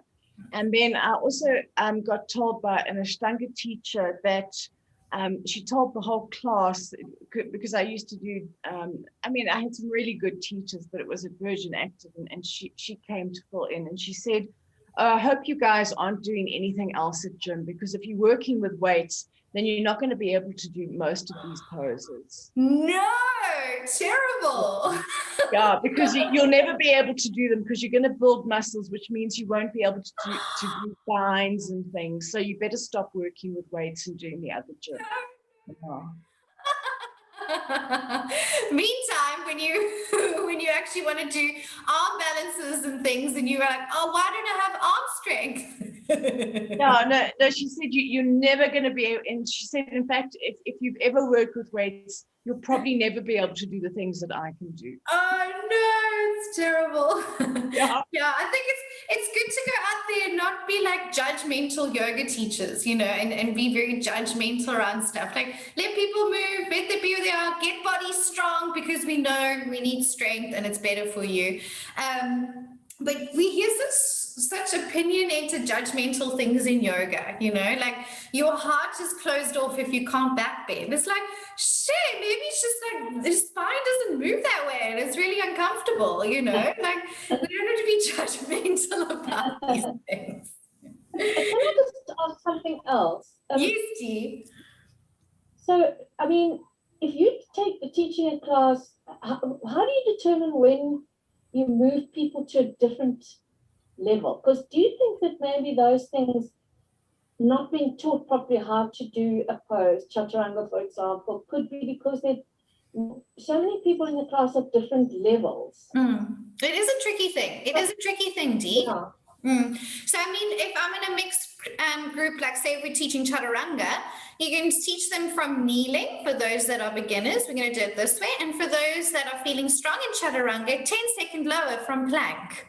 Because the people that think they're strong and more advanced can still benefit from doing things slowly.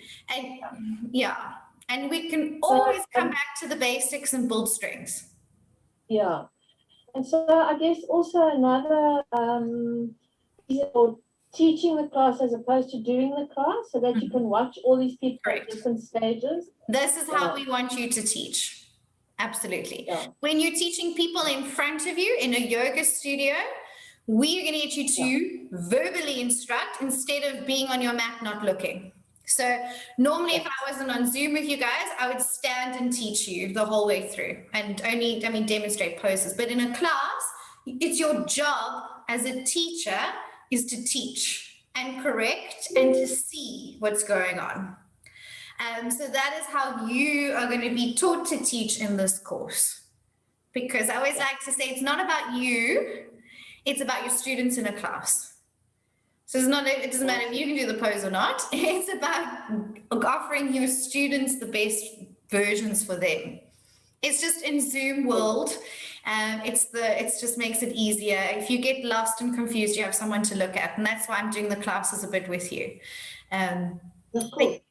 But yeah, okay. All right, everyone. So those are your fundamental arm balances. The only other two poses that will be in your assessment is crow pose, which you did this morning, okay? And you're going to learn how to do a side crow. Okay, which is fun.